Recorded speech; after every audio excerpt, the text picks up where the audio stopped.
All right, so welcome.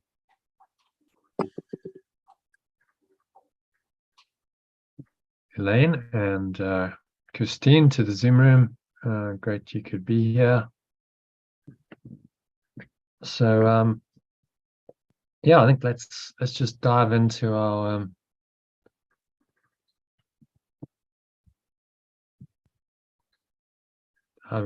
session. I'm going to share my screen with you. And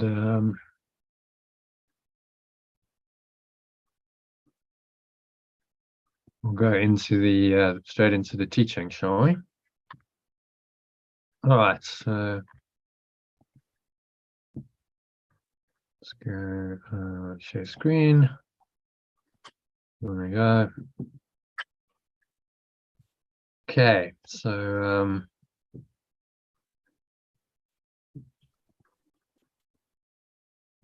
can you see that? Fearless people always achieve limitless success. Very short quote today. So a bit of a reflection on it. So today's quote by Indian entrepreneur Anuj Jasani is his name. On the face of it, may seem to you to be an example of the ego's grandiosity, which means puffing its self-importance up through magical means like achieving external goals. And this may well have been his ego's intentions, or his ego's intention when he said it. But look at the quote from the perspective of perfect love or oneness through the Holy Spirit's eyes, and as always, you'll see a different picture. If you feel this, there is by definition no ego or separate self-concept in your mind, at least for the time that you're in a fearless state. Would you agree? So therefore, you can only be in a state of pure formless awareness of perfect love, which remember is our translation for God, and must be permanent, in other words, eternal and infinite or completely limitless to be what it is. So this is a state of being one with God, the mystical merging of the Son or extension with the Father or source in your own awareness. So when we are in a fearless state, we're at one with our source, and it's an eternal, infinite state, which is limitless, which is what he's talking about. So to be in the state is to be perfectly enlightened, and if this is our only true function, well, we seem to be. There's Susie and Sally joining. That's nice. Hiya. Hi, Hello. Sally. Sally. Welcome again. And hi, Susie. Hello. Welcome. So yeah, we just I'll start again, shall I? We're just doing our power hour, so diving into this quote and related teaching. So who wants to read the quote? I'll read it. Fearless people always achieve limitless success. Very short, sweet quote, which I saw kind of caught my eye because it could be interpreted egoically, but actually, if you look at it with the Holy Spirit's eyes, it's quite profound. So it's a quote by an Indian entrepreneur called Anuj Jasani, which on the face of it may seem to you to be an example of the ego's grandiosity. And that means it's puffing its self-importance up through magical means. That's what grandiosity means, like achieving external goals. So what he's talking about, the limitless success, is some kind of external limitless success, which honestly no one achieves.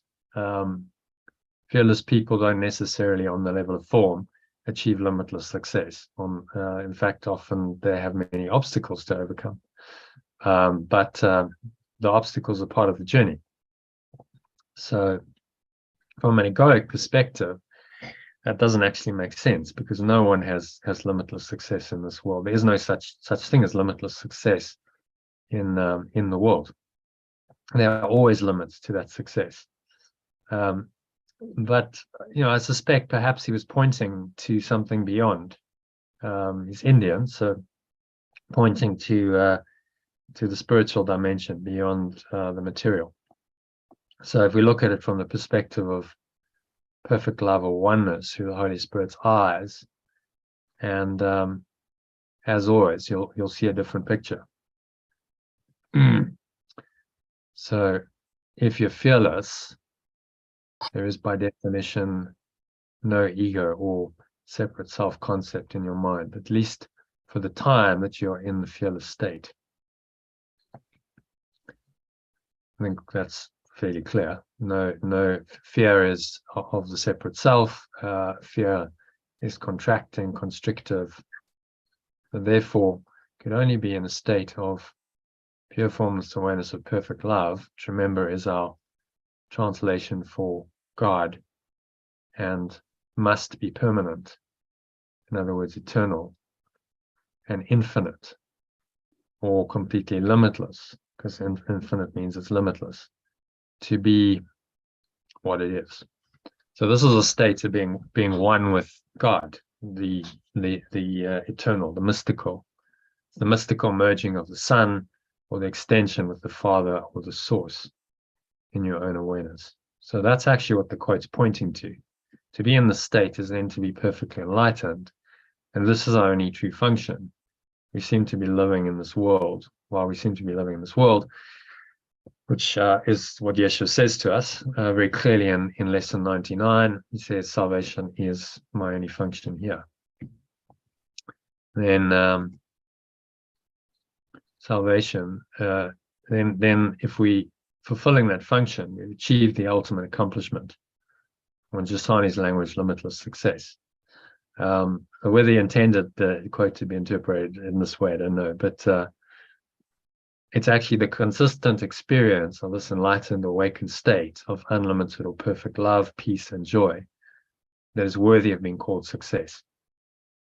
That's the only thing that is really success. Everything else, it doesn't deserve the name, because it's not true, it's not permanent, it's not real. Anything else can change, so we, in worldly terms, we call things like achieving an external goal, making money, and so on, success. But these are very temporary. They don't last. The only thing that is lasting is our state of mind, and that's reflected in our experience of perfect love, peace, and joy. So if you accept this definition of success, that it's about the degree of your love, peace, and joy, your happiness, then radical forgiveness, or letting go, must become the key to living a truly successful life for you. Because you realize that the only way I'm going to experience these things, love, peace, and joy, consistently, is if I let go of any judgments.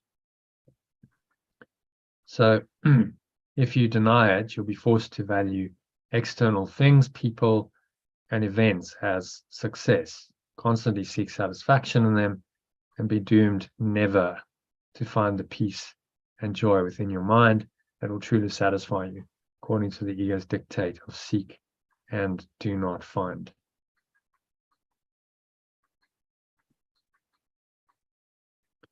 So I hope you can see why being fearless is also limitless success. But if there's any questions or comments or discussion about that, then now's the time.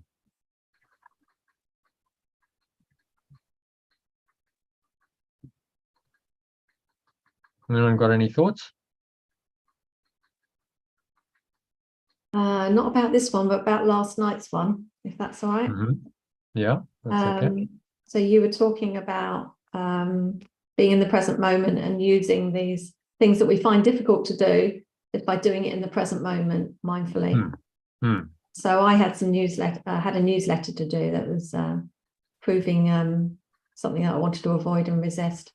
And after listening to last night's group, I was really looking forward to doing it, really excited. I didn't even want to go to bed before I'd done it. It's like such a change around from really resistant, don't want to do it, to, oh, I saw it through Holy Spirit's eyes or your eyes and could see how to do it just by being so present and enjoying every moment that I could do anything. And then today just did it. And then you'd said last night, it would just take an hour. And it took exactly the hour. And I smiled to myself. I thought that's really interesting that, that you've put that in my mind. And that's how it came about. But yeah, it was really enjoyable. Staying present in the moment. Just didn't need to think. There was nothing to think. So yeah, thank you very much for last night.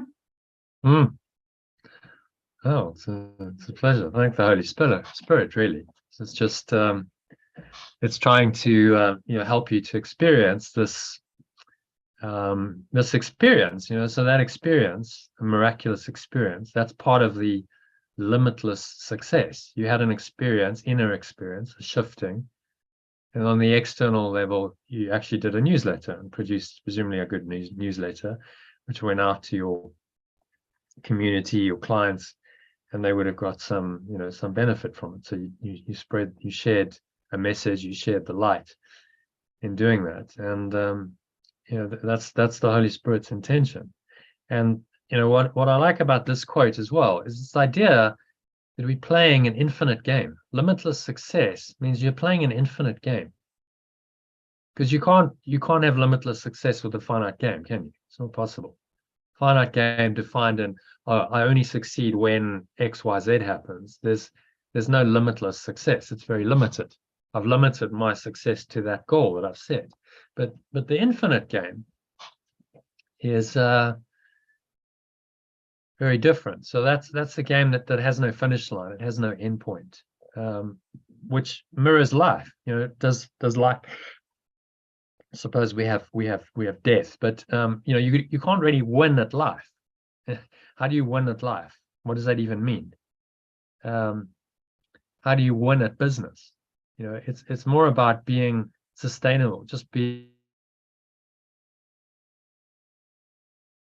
in this present. That's limitless. It's guiding you continuously in every situation, always to positive outcome. Those positive outcomes look different, and they show up differently on the level of form. So you can't always judge it by the outcome.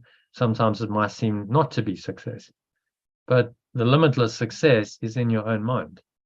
Because if you're in the awareness of perfect love, if you're in this pure formless awareness of perfect love, feeling guided, then that is your success. Moment by moment by moment. Limitless, infinite success. Every time you listen and you are connected to your source and you're listening to guidance, that's a success, you see. So if we redefine success in those terms, well, you can be successful all the time. You choose to be, by just staying connected. That's your success. Stay connected to your source. And then the words and the actions follow from that. So that's a high quality action. Now, was the action yesterday in that state, was that a higher quality action than you've done before when you've done a newsletter? Yeah, usually it's really, I'm in my head and it's like pushing through, efforting, don't want to be doing this, I'd rather do anything else but this, I don't know how to do it, all these limiting beliefs. And then today it was just very present, I was keen, I didn't think anything, and I just went through it. So yeah, exceptionally different, completely different. Yeah, so that just shows you what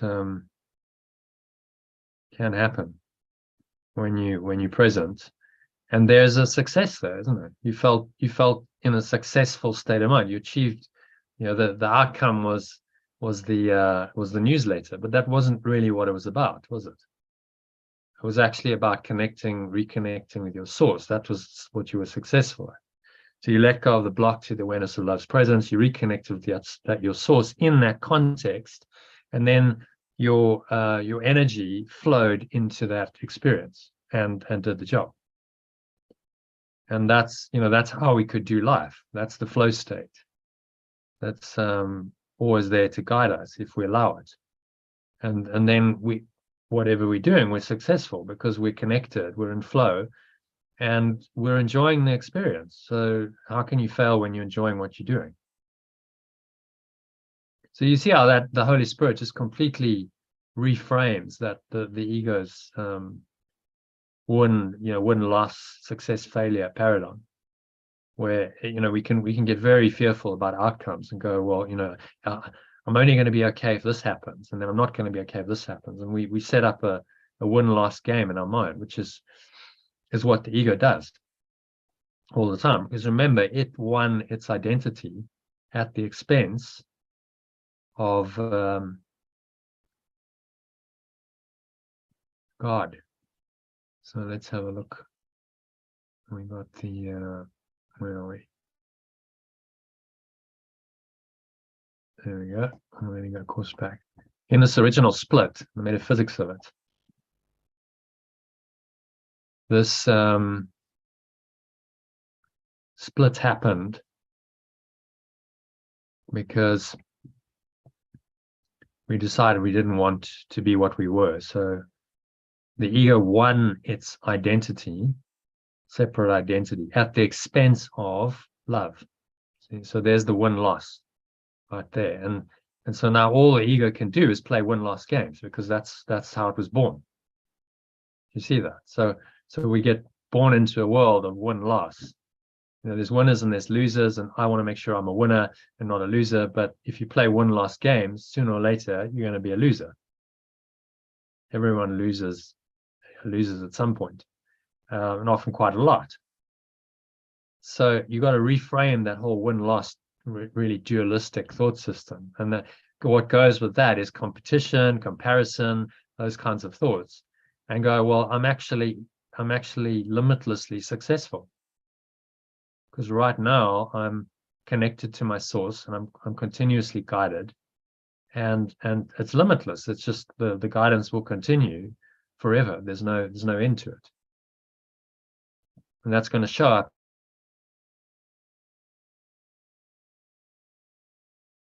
in form in different ways, but the guidance and the connection is constant.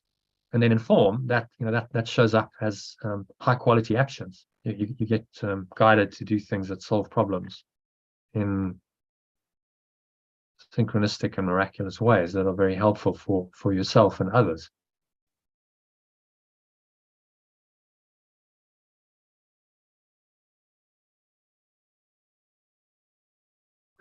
So yeah, I mean, very simple, but it's a very profound teaching. If you apply that, your life is going to be hugely different.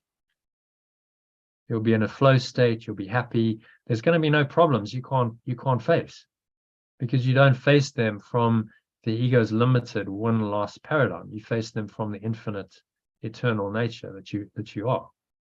As Einstein said, the significant problems we face cannot be solved at the same level of thinking we were at when we created them. So we can't solve those problems the ego's created on that same level, expect to be successful. We must go into a transcendent dimension, which is what this teaching is all about. That's what miracles are. Miracles are transcending, going into our true self, going into flow, and allowing that to flow in. See, so the blue arrows flow in from this transcendent dimension. They flow into the red boxes and all the situations that happen in time and space. And they bring the limitless and the transcendent into that, which is why miracles don't obey the laws of this world, because they come from beyond the laws of this world. So they bring grace, they bring a limitless, infinite, eternal nature to what is seemingly limited by time and space. And we can always have them, because they're always available if we connect it, if we're in the right state of mind.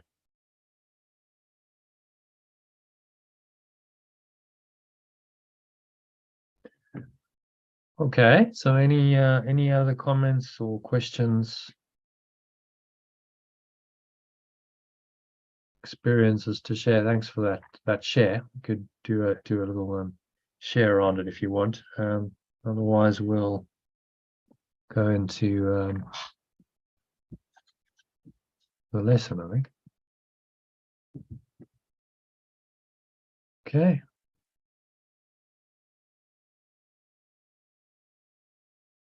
So let's have a look at the lesson then.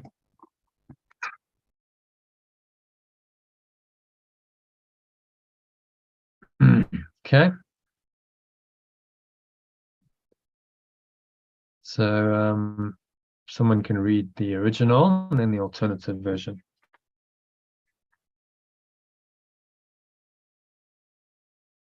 Susie, why don't you read for us?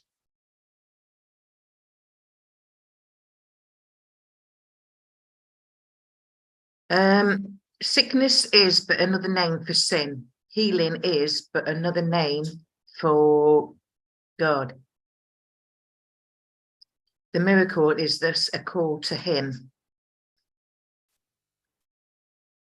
Sickness is just another name for sin. Healing is just another name for perfect love. So any correction is a call for pure formless awareness of perfect love. So any thoughts on that?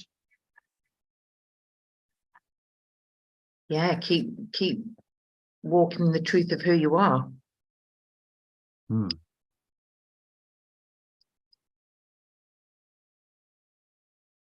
Healing is just another name for love. So these words are all synonymous. Healing comes from love. So any miracle or correction is a call for pure formless awareness of perfect love to come into that situation. That's the call. To bring in this transcendent awareness into the situation, because that heals it. That heals it of the belief in separation. Remember, sickness is sin, and sin is the idea of separation made real, permanent and punishable. So all sin is based on the idea of separation. So it underpins the idea. So sickness comes from separation, and the sin and the guilt are inevitable if you believe in separation. And healing comes from this awareness, pure formless awareness of perfect love, to restore the mind to its true nature, to undo the belief in sin and guilt. And find the pure formless awareness of perfect love.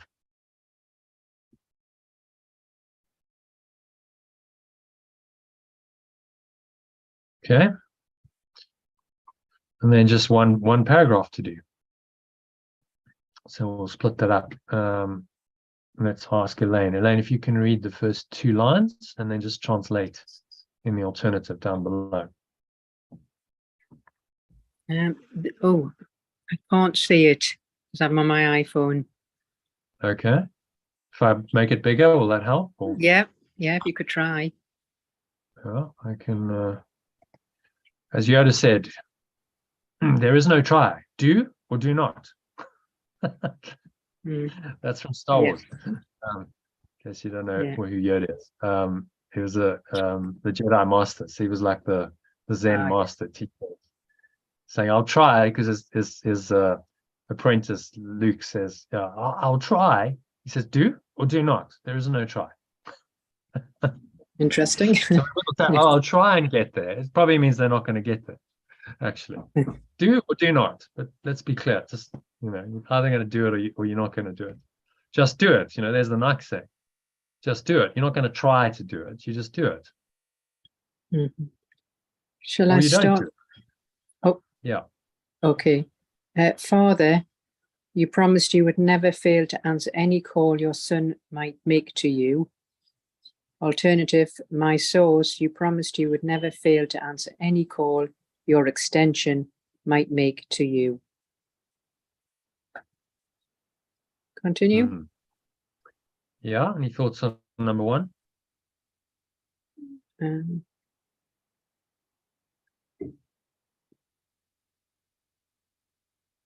I guess just extending your love, and the source will be there. Hmm. I know I've made that very simplistic, but I guess that's what it Yeah. means. I promise you would never fail to answer any call your extension might make to you. So any call, because our source is always there, right? It's our true awareness. It cannot not answer. If you call to it, it will answer because it's always there.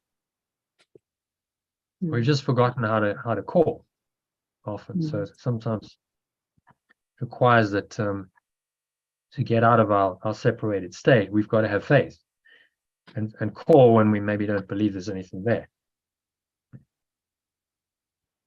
But if we call, there will be an answer. You cannot call upon that presence within you and not have some kind of an answer, which is very comforting. It means you're not alone. You can always call, no matter what situation you're in, no matter what fails you on this level of form, and everything on this level of form will fail you ultimately. This awareness will never fail you because it's your own true nature and it's always there. It will be there in birth, it will be there in sickness, it will be there in death. It will always be there. It's the one thing you can't lose.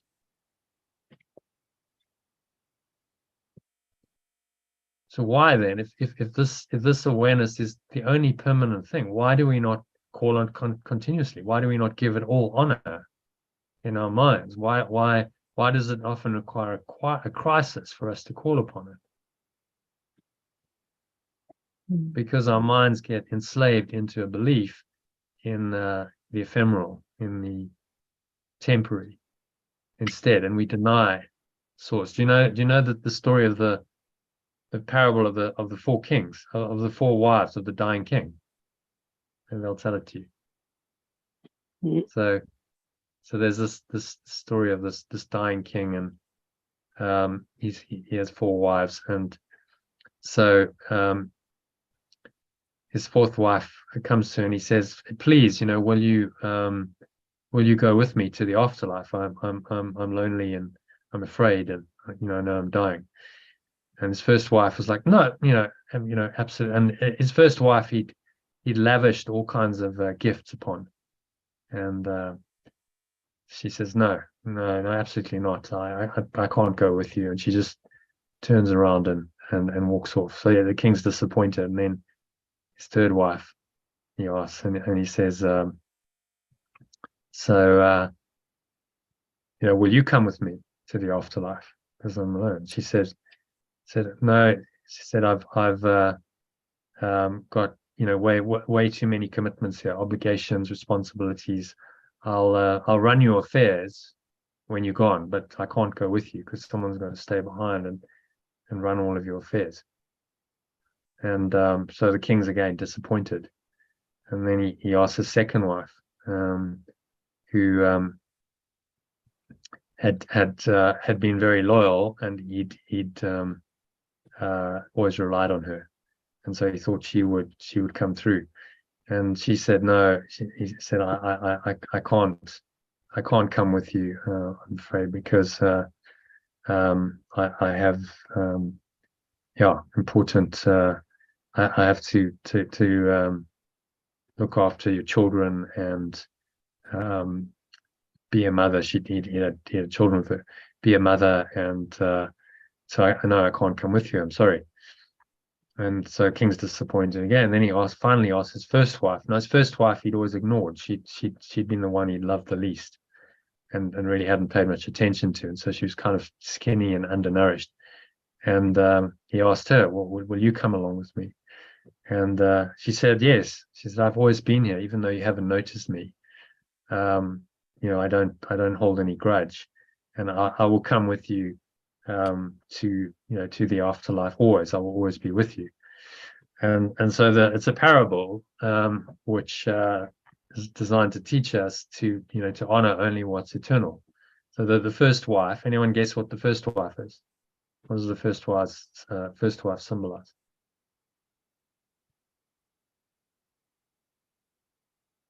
Any ideas?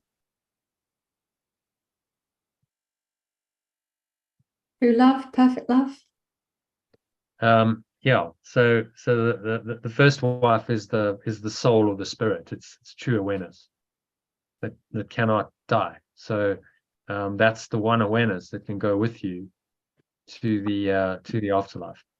Will always be with you. It'll never forsake you, because it's your true nature. And then the second wife.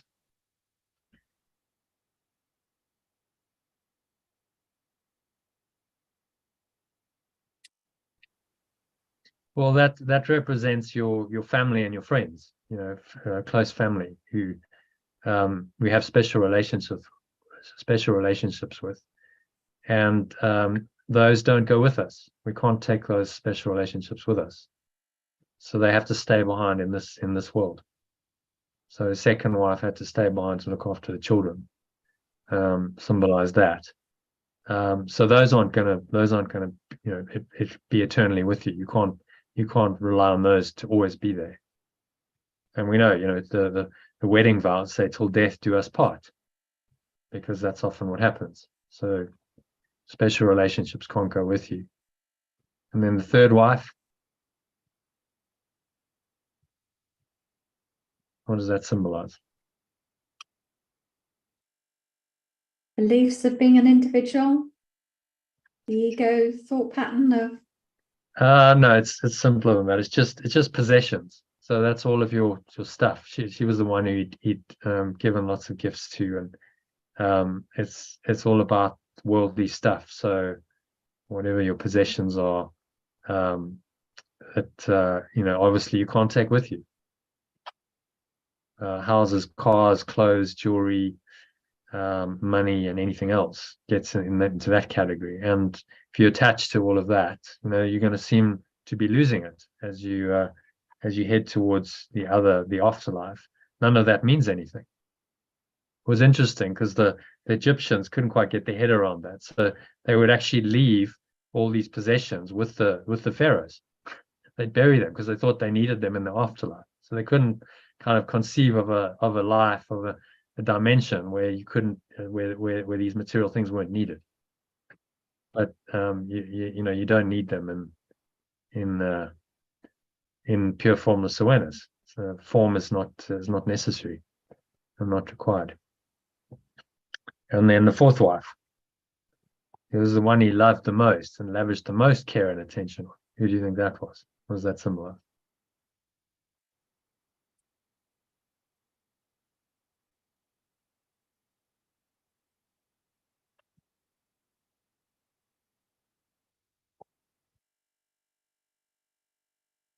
Any ideas? No? The body. That's the body.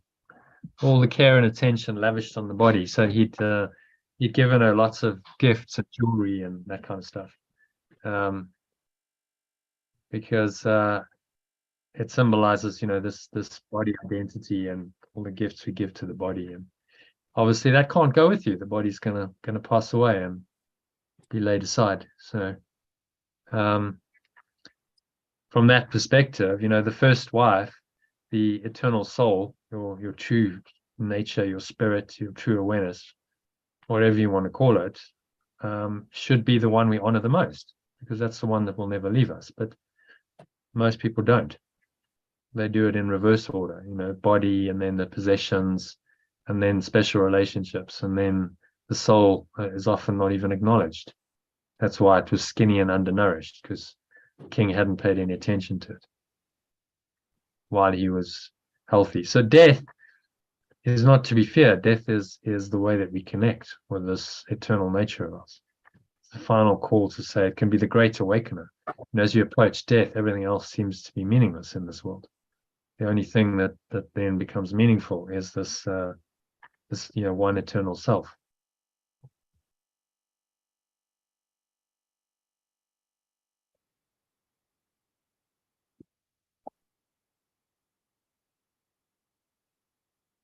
So yeah, that parable just came to me spontaneously, but I hope that was helpful.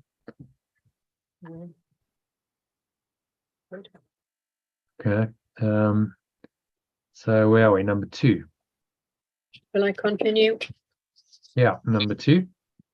It does not matter where he is, what seems to be his problem, nor what he believes he has become. And the alternative, it does not matter where I am, what seems to be my problem, nor what I believe I have become.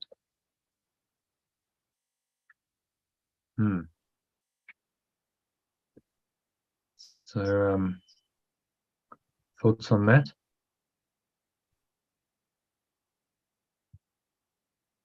It's very profound, isn't it? As if it doesn't matter what you believe, even if you've never believed. It's always here, constantly waiting, and not waiting in a way that you think as a person, as a body. Does not matter where I am, what seems to be my problem, nor what I believe I've become. So all of that does not matter. No. One bit, fortunately, because it's just false belief. All a construct of false belief. Where you are in time and space, that's what he's referring to. Well, that's illusory. What seems to be my problem, nor what I believe I've become, doesn't matter to the source at all. Which is, we call it the grace of God. By the grace of God, because it doesn't matter what's happened in the past, what situation you're in at all. It's always there to help and guide. God, your true self doesn't say, "Oh, well, you've really screwed up," so no, I don't think we're going to help you this time, because you need to be punished because you it doesn't work that way. Because it's just your own awareness. It's your own transcendent nature, your own true awareness that doesn't know about all the illusions. That's still pure and formless and pristine, and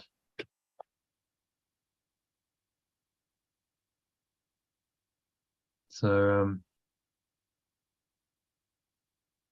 just really comforting to know that.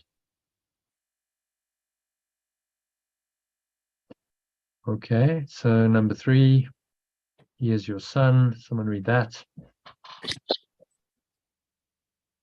Here is your son, you will answer him. And I am your extension, and you will answer me. Okay, thanks, Christine. We'll ask someone else to read next. So I am your extension, and you will answer me. It's just an acknowledgement that we are the extension of source. So how can it not answer us if we are extension? Think of a telephone line. It's connected via wires, and because it's connected, one device can talk to another. It's the same principle. We're connected. We're the extension of source. So we call, it gets transmitted, we're connected, and it will answer. And in fact, it's right here. It's as he said in the previous lesson. This awareness is as close as your hand. You can touch it, you can feel it. Because it's your own true awareness. It's not a long distance call, which shouldn't be. It's right there. It's in your own awareness. All you have to do is drop into that awareness. And that's the practice of letting go. When you drop into that awareness, when you let go of the other awareness the ego's invented to cover it, to obscure it. Which is why letting go is the key then to connection, to connecting to the source.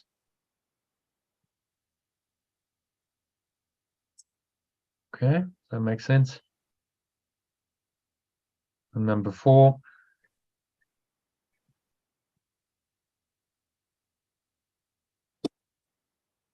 Shall I still read? Or did you? No, someone else, if they can. Yep. Susie, do you want to read number 4? The miracle reflects your love, and thus it answers him. The miracle reflects your love, and so it answers him. So that probably needs to answers your son. He will answer me. So answers me. Just make it in the right tense. Miracle reflects your love, and so it answers me. So the correction, shall we call it, Or correct that, make a correction of correction. A correction reflects your love. So whenever we correct from a faulty misperception in the ego, then it reflects our love and it answers us.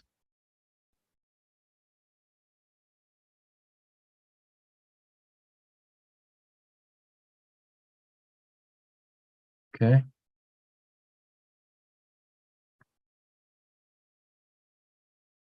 So number 5, someone else, maybe Christine, can you read? Your name replaces every thought of sin, and who is sinless cannot suffer pain. And then down below, your identity. Your identity replaces every thought of sin, and who is innocent cannot suffer pain. So sin is the idea of error that's made real. And you focus on the error and you say that it's real and it's permanent and it's punishable because this error is, egregious. And this identity, your name, is that the identity, our true identity, replaces that, which is just perfect love, replaces every thought of sin, and tells you that no matter what seemed to happen, you're innocent and you cannot suffer pain. Because the ego has invented sin and guilt to confirm a separate identity, and then the punishment that they require results in the fear and the anger and the attack, and the whole thought system is designed to perpetuate that sin and guilt which underpin the individuality. You see how it works? Whereas if you just say you're innocent, then none of that exists, none of that matters. It's all undone. So in pure formless awareness of perfect love, there is nothing to be guilty for. There was no sin, nothing went wrong. You are still that awareness. And that's all he's asking us to acknowledge. So simple. Just acknowledge that we are that awareness and nothing else. And the job's done and the game's over. And the game of sin and guilt and grief and despair and sickness and all of the effects of the idea of guilt and sin and individuality are then over. So it's a complete reset. So your identity replaces every thought of sin. This identity as the one awareness, we would call this the Christ. When we identify with this, the self, we would be in our true identity. And that just disregards all of this and says none of this is true.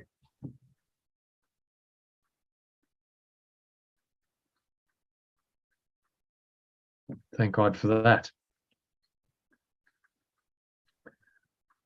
Okay, and then number 6, Sally, you can. Yeah. Your name gives answer to your son because you call your name. But to call your name is but to call his own. Alternatively, your identity answers to your extension because to call on your identity is only to call on my own. Yeah. Oh, so it's our own true nature. We're calling on our source, but our source is us. They are, in fact, identical.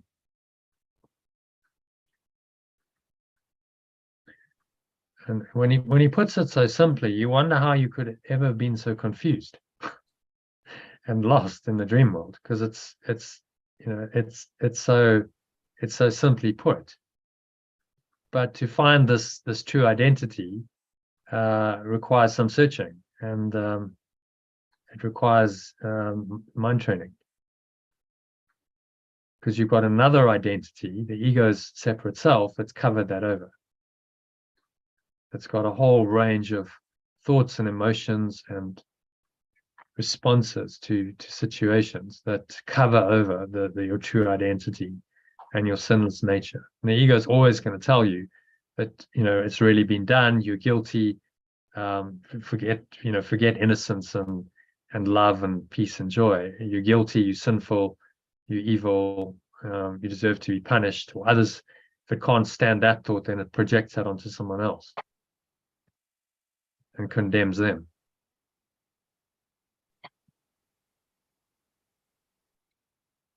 All of which is false.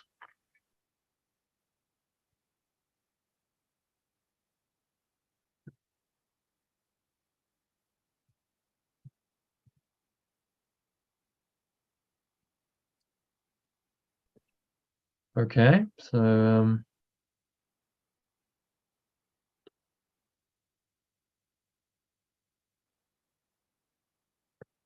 any thoughts on that? Feelings on that coming up for you?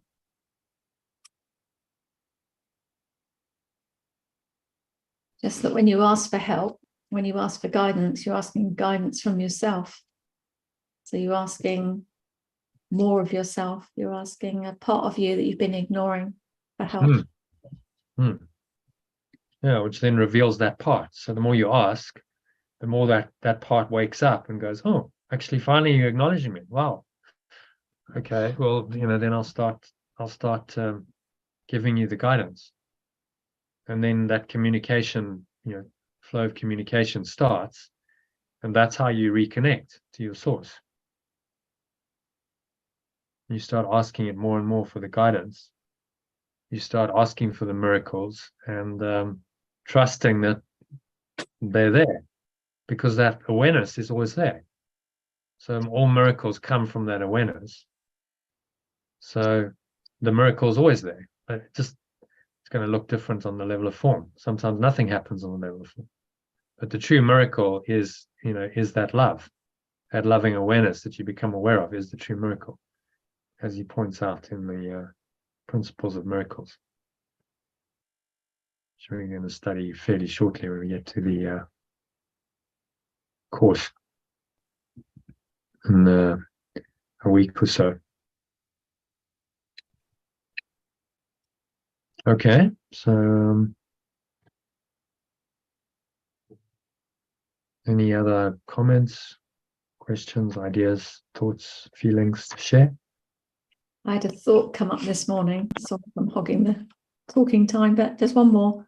A thought came to me that I don't believe my mind is healed.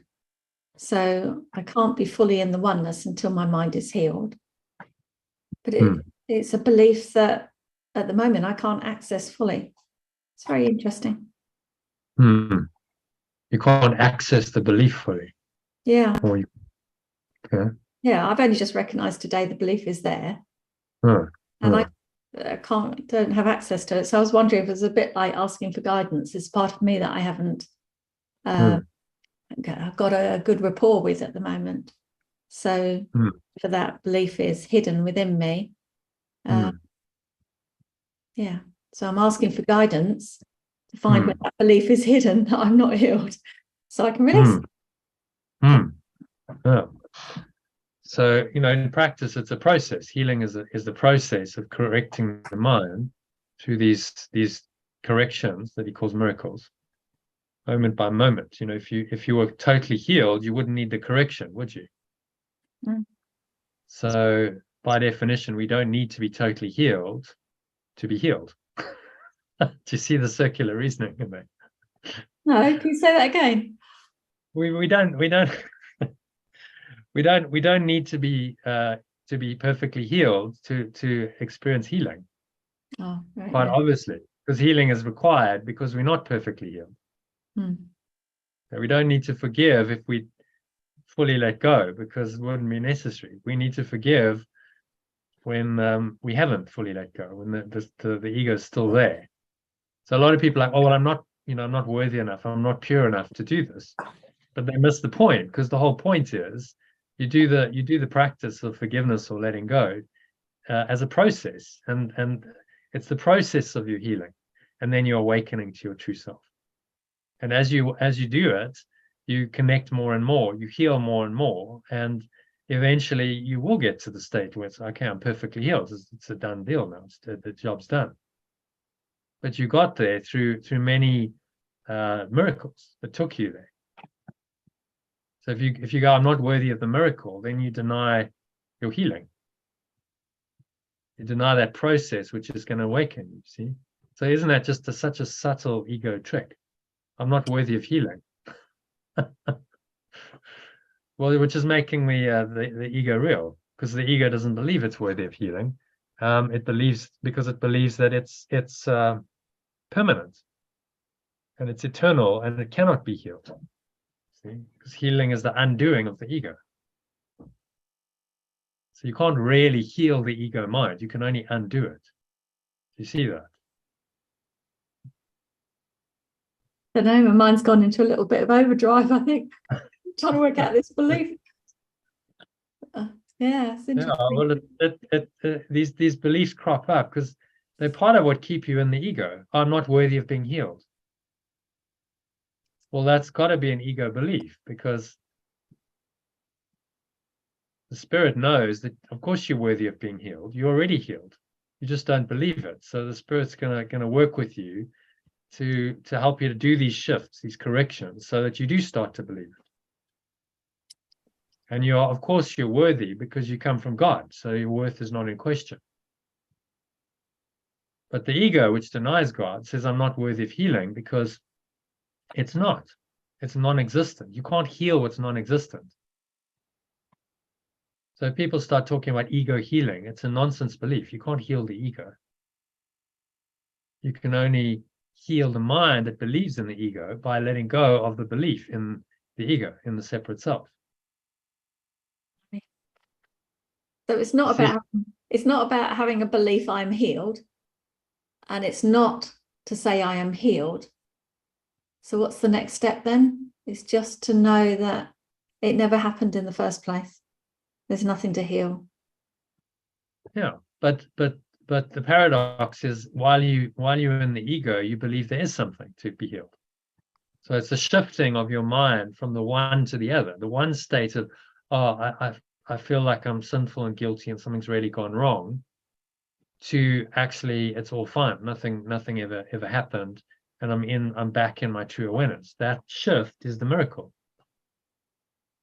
So reminding yourself of that truth, nothing ever really happened. If you accept that, then yeah, that will work. That's the most direct route. Nothing ever happened. If it's deep-seated trauma or something, so you've got to work through it. That approach might just be too metaphysically ghosty over it. You're not getting to the root of it, so you've got to work through it. And all those emotions and so on have got to come up, be experienced, be felt, and be released. It's deep-seated trauma.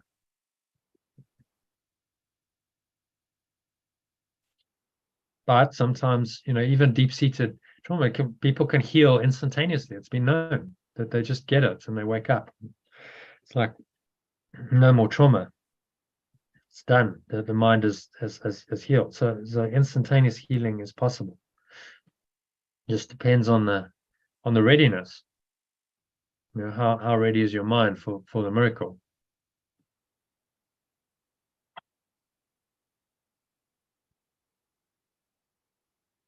But if the ego starts coming up with those kinds of beliefs, I'm not worthy to be healed, you just got to remind yourself that's absolutely nonsense. Because I'm worthy by definition, because of who I am. I'm an extension of source. So my worth is not in question. I come from the source of life itself, which is all worth. That's the only thing that does have value. So I cannot not be worthy. It's not possible. It doesn't matter what I think I've done, because that was all delusion. My true worth is beyond question. And so again, that thought will be a healing thought, see, because it unites you with your source again. It says, actually, I am worthy to be my source, and I accept it.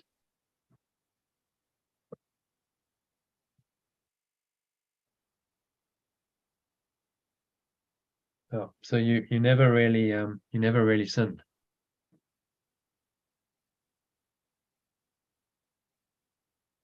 And then just had a little miracle. So the repairman, I was doing a meditation, and the repairman knocked on the door and I didn't hear him, which caused some distress when I'm staying. And I was like, okay, we'll just let it go. What can you do? You know, I'm innocent. And now he's just shown up. So that's how miracles work. You know, there's always a correction. If you just allow it, you don't buy in to the ego's sin and guilt. I had a miracle this morning. I Yeah. was out walking and I was saying, I am light. I allow my light to be seen. I allow my people, I don't know what I said. I allow my light to shine out or something. And as I said it, the whole field lit up in light. And I did my ego checking to see if the sun was out. But it was a cloudy day, but the whole field lit up. It was just amazing. Really? That was just Wow. like, yeah, that's very cool. Confirmation. Yeah. Yeah. It wasn't actually the sun. It was, No, the sun wasn't out. It was very cloudy. yeah. Sun wasn't Yeah. visible, and it just lit up. It kind of just lit up from the bottom upwards, from the earth upwards. That's how it seemed to me. It Yeah. didn't look like it was coming down from anywhere. But it was lovely. Yeah. Nice So you- moments. So you're seeing then the infinite light that underlies all form. And then that just, because you asked, it reveals itself. It's like, because it's always there. And so literally, you know, it transforms our perception. You know, the world looks different. When you're connected to source, you have these kinds of experiences and you see a light that no one else can see. It just changes your perception. It is, yeah,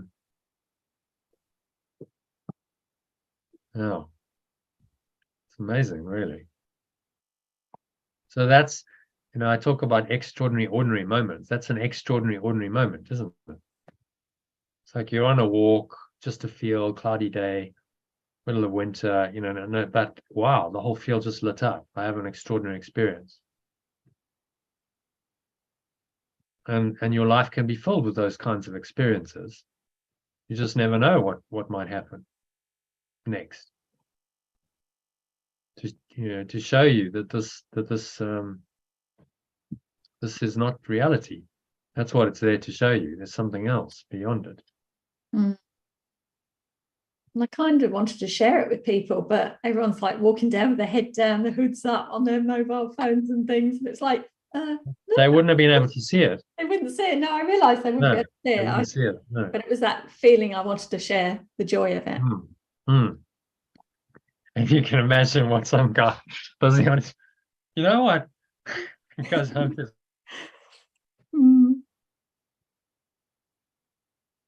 this crazy woman on fire. It's all a light. Yeah. And it was like really dark and overclouded. I mean, some people, they're just like completely nuts. That's what they would have said. That's why I didn't say anything. I told them They would have gone, dog, she's you know. losing it, you know. But throughout human history, there have been people who, you know, who do see more. And those are the mystics and saints and avatars. And in the Middle Ages, they were branded as witches and, you know, burnt at the stake. And good thing it's not 500 years ago, because, you know, that would have been definitely a burnable offense. Yeah. You saw the field light up. Oh, that has to be the devil's work. Never mind that you actually tapped into the Christ. It was such a, you know, I mean, what a thought system. Sin and guilt just gone mad. So we could actually burn people at the stake, put them to death in the most horrible way, because we felt we were justified in doing that because they were sinners and they deserved it. Well, it creates fear, doesn't it? If I'd have told somebody, they'd have been really scared that I'd lost it, that I was insane. Might. It creates fear, doesn't it? Yeah. Well, my God, has someone escaped the mental asylum? But funny, you know, again, you know, this might be a little vignette for you, Sally, but mental illness is not what it seems to be. No. A lot of the time it gets diagnosed, and these people who get diagnosed with whatever it is, schizophrenia, bipolar, and so on, they're actually shifting into another dimension, and they're seeing a world that's not accessible to most people, and then we get scared And so we have a medical system that goes, well, just medicate them, stop that. So we got to dumb them down, numb it all out with the drugs, because that's scary for the ego, and they must be crazy. No, actually, maybe they're the ones who are becoming more sane, and they're showing us that we're insane, that our entire scientific materialist paradigm of believing that only the external world is real is false. So they in the ancient cultures, they are the shamans who perform a hugely valuable function in those societies. They are the ones who access the spirit world. They give guidance, they're healers, they're teachers, they're counselors. The shaman is the most important person in the tribe because they are the access to the other world, and they are acknowledged as that. So if usually it starts happening in sort of teenage years, if a teenager starts having these kinds of experiences, in our society they'd be taken to a psychiatrist, medicated, and totally screwed up. There's accounts of people just being, put on endless numbers of pills and just not knowing what the hell's going on, because they're so drugged out that they can't make sense of, they can't work through that experience. Whereas in the shamanic tradition, there would be an older shaman who would then take that younger one under their wing and would say, okay, this is all fine. It's a normal part of being a shaman, and they help them through that process. So they initiate them into their tradition, and they become, because of that, very useful members of the tribe. And then we go, oh, they're uncivilized, uncultured, uncivilized. There's a much deeper wisdom than we have in the West, because they know how to deal with these things, rather than just medicate them and tell those people that they are mentally ill. They've actually got a great gift that can really be used for good, and they've been told they're mentally ill and you're dysfunctional and you're some kind of pariah in society, and there's a stigma attached to mental illness. And so they're told that actually they have no value, when in fact they could be hugely valuable, which is just, that's the ego's insanity, isn't it? Because it will do anything to block the channels to, the higher awareness.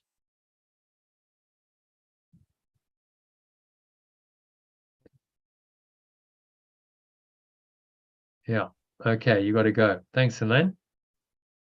Jonah, what is your take on people who say they've been possessed, or some people say they've been possessed and stuff like that, like spiritual? Spiritual like there's possession. been movies about that as well. Like I watched a movie recently. I can't remember the name. It was a series, actually. It was a series where this woman was apparently possessed and was behaving very strange with other people. So what's your take on that? Well, if it's negative, then we know where it's coming from. It's the ego. So it's a form of ego, and you do get these, so-called ego entities. An entity that is maybe non-physical, doesn't have a physical body, and it wants to hijack a mind. The entity wants to control a mind, and so if someone has a weak mind and they're open to that, then that can come in and can take possession of the mind and start controlling the mind and giving it instructions and guidance. That's what possession is, where the mind, that so-called individual mind, which doesn't even really exist, has kind of surrendered its identity to something else, which is a sort of a stronger version of the ego. So that often would be something quite nasty and vicious and unkind, and wanting to hurt others, and it's now possessed the mind, and then it uses that mind and that body for its purposes in the world, which are to hurt and to spread the ego's malicious existence. So it's just ego, and it can't happen if someone is a strong mind and you've done mind training. There's no way any other mind can possess your mind. It's not possible, because you have the Holy Spirit as the counter. So you just go, no, that can't happen. If you recall in the Matrix, did you see Matrix 2 and Matrix 3? I'm sure I have, yeah, but can't remember. Well, do you remember? You remember Smith? He was like the ego virus. I don't think I've seen all of them. No, I don't know. I don't think I've seen all of them. Okay. So there was a character who was like a virus in the computer, and anything he touched would then become like him. So he'd override that person's so-called individual identity, and he'd just become them. So it's like hypnotizing people into doing what you want them to do, or what? Yeah, well, it's like almost possession. It was shown quite clearly in the movie. But it's like a virus, just totally. If it's code, it's like writing over the code and becoming them. And he could do it to anyone, to everyone, except to Neo. Neo was the awakened one. So he tried with Neo. I've seen that one. Yeah. And then he starts, but he pushes it back because he's like, my mind is too awake. I'm actually free of the matrix, so you cannot do that. It didn't work.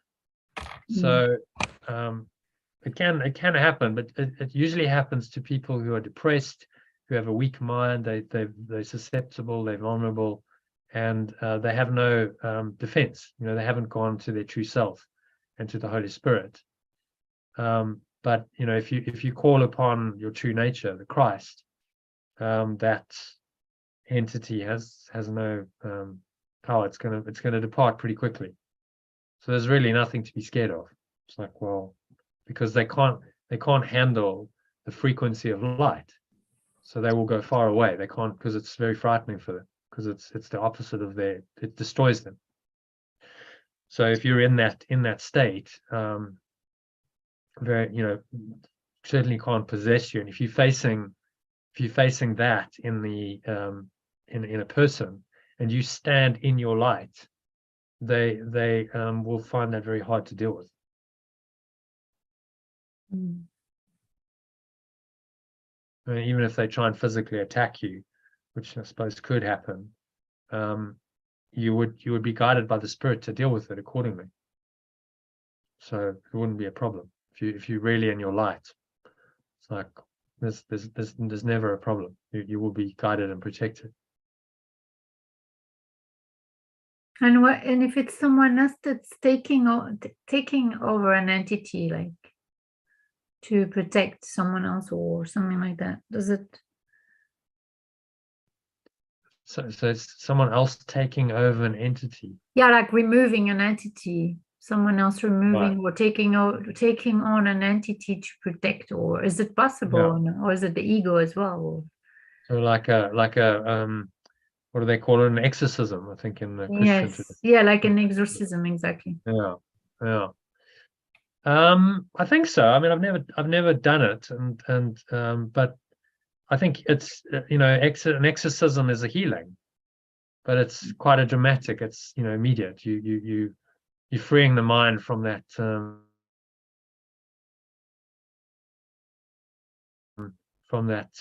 dark entity which has resided there. So if it's possible for the entity to come in and possess the mind, then it would be possible for the opposite to be the case, wouldn't it? It could be removed. Sorry, what? Well, if it's possible for the mind to be possessed by an entity, then obviously the reverse would also be possible. Yeah. That it could be removed, and that would be what an exorcism is. Which, it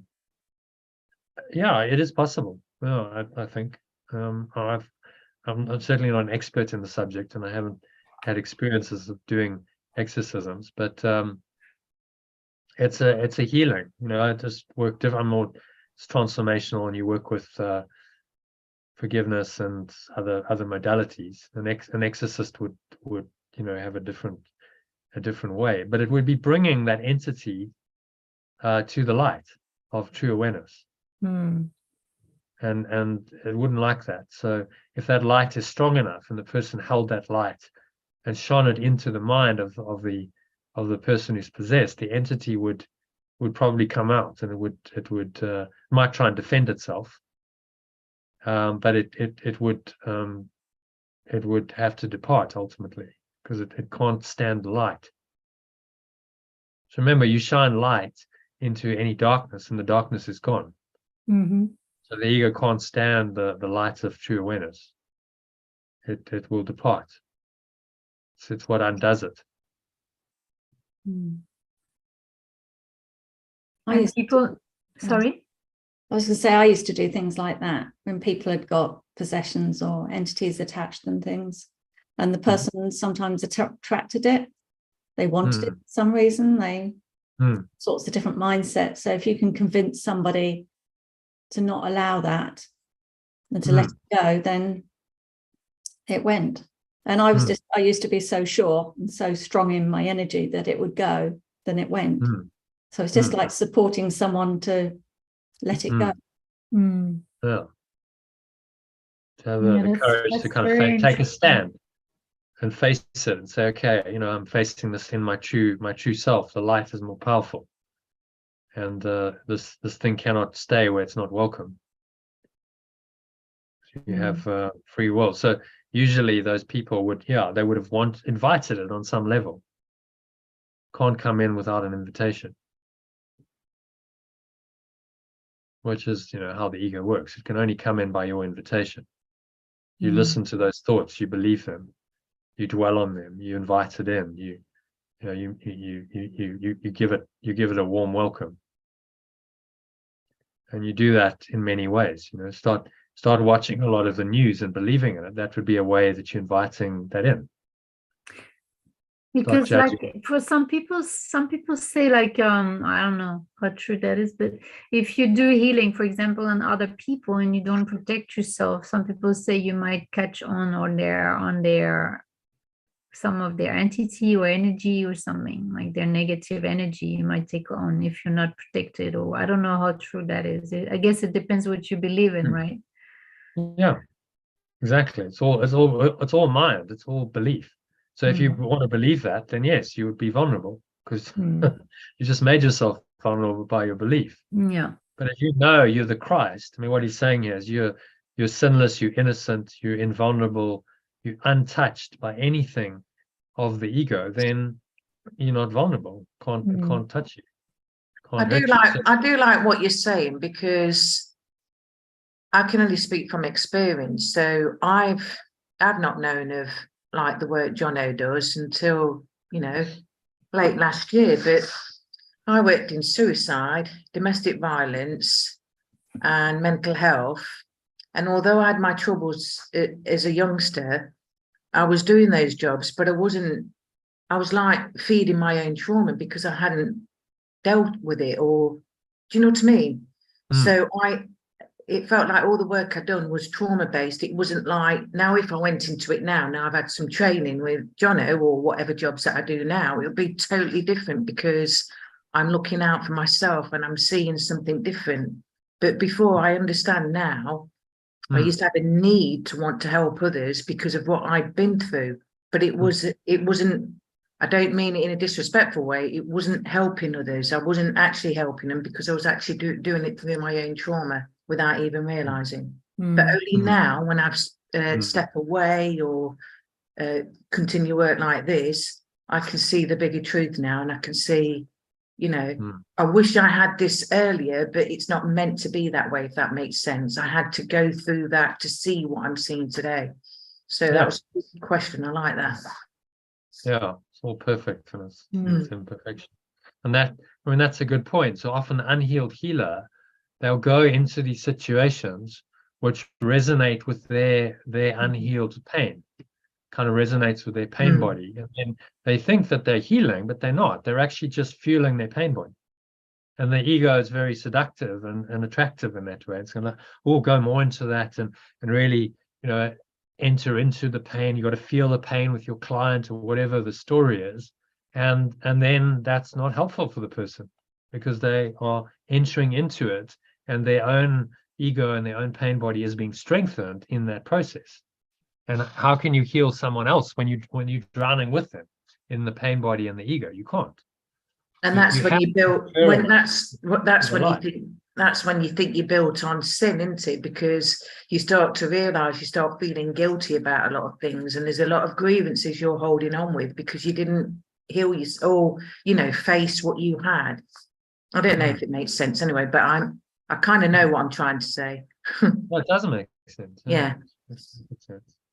Because, with this awareness that none of it is true and none of it's real, you are this, eternal light of presence, of source, then you can face all of that from a different perspective. And go, okay, well, it's okay.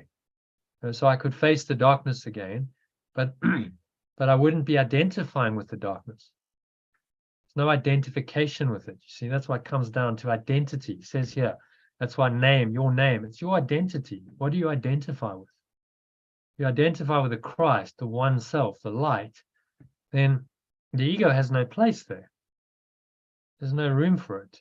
It can only come in if you identify with the false self, and you allow that to So I'm dictate trying- forward emotion. So I'm trying to understand what she's saying, because, like, for example, once I remember I received a healing session, and it was like a kind of, I think it was like a Reiki session or whatever, but the person was doing pressure points on my arm, and it ended up being a very painful session. And I thought Reiki, you gently touch. You barely touch, actually. Some people that practice Reiki don't really touch. They just And this person ended up doing like pressure points, and I ended up bruised for like 2 weeks on my arm. And I was like, this is not what I wanted. I never asked for this. Like, so was that a projection of someone else's anger, or someone else, that a healer, an unhealed healer actually, that was projecting her anger or her suffering onto me? Because I allowed it, obviously, but I'd never thought that that's what was going to happen, on my arm, because I thought it was going to be a gentle healing. So I'm just trying to understand how I manifested this, book. She may have had good intentions, but like Jono said, it's all about the awareness. So it's like me doing what I did, but not realizing.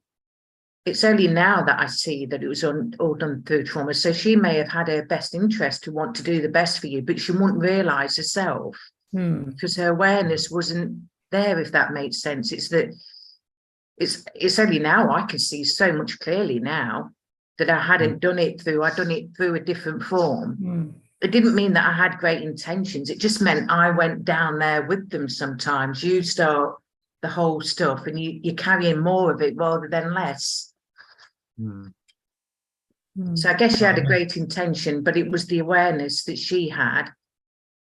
Yeah, I'd say. I mean, it could be a number of things going on that were going on for her, and then ultimately it's your projections. You go, okay, well, I hurt myself then. Why did I hurt myself? Because that's what this teaching is telling you. So it's always about you. So don't get too caught up really in trying to work out other people's ego motives. It's a dangerous game to play. Yeah. So what did the therapist, what was going on for her? You have no idea, and it actually doesn't concern you. What concerns you is your own mind. Can you take the sole responsibility of the miracle worker, which is to accept it for herself? And so, okay, I got hurt. It wasn't what I wanted, but on some level, I created that. So what was it showing you? It was showing you a thought system of apparently healing, but it wasn't really healing. It was actually an attack, and it was hurtful and harmful. So it's showing you the ego, and that you can't really trust it. The ego doesn't have your best interest at heart. It actually wants to hurt you. Yeah. So be discerning. Don't allow that. You could have said no when she was doing the pressure. Could have said no. I don't want that. That's not what I came. Yeah, well, I did say it was hurting. It was painful. So why didn't you just walk away then? Say stop. Enough. I don't want this. Just she can't do it against your will.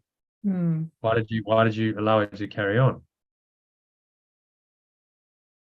She said I had to release this this stuff that was part of the lymphatic tissues that needed to be she needed to shift the energy there. And you believed her? Yeah, I guess at that time I did.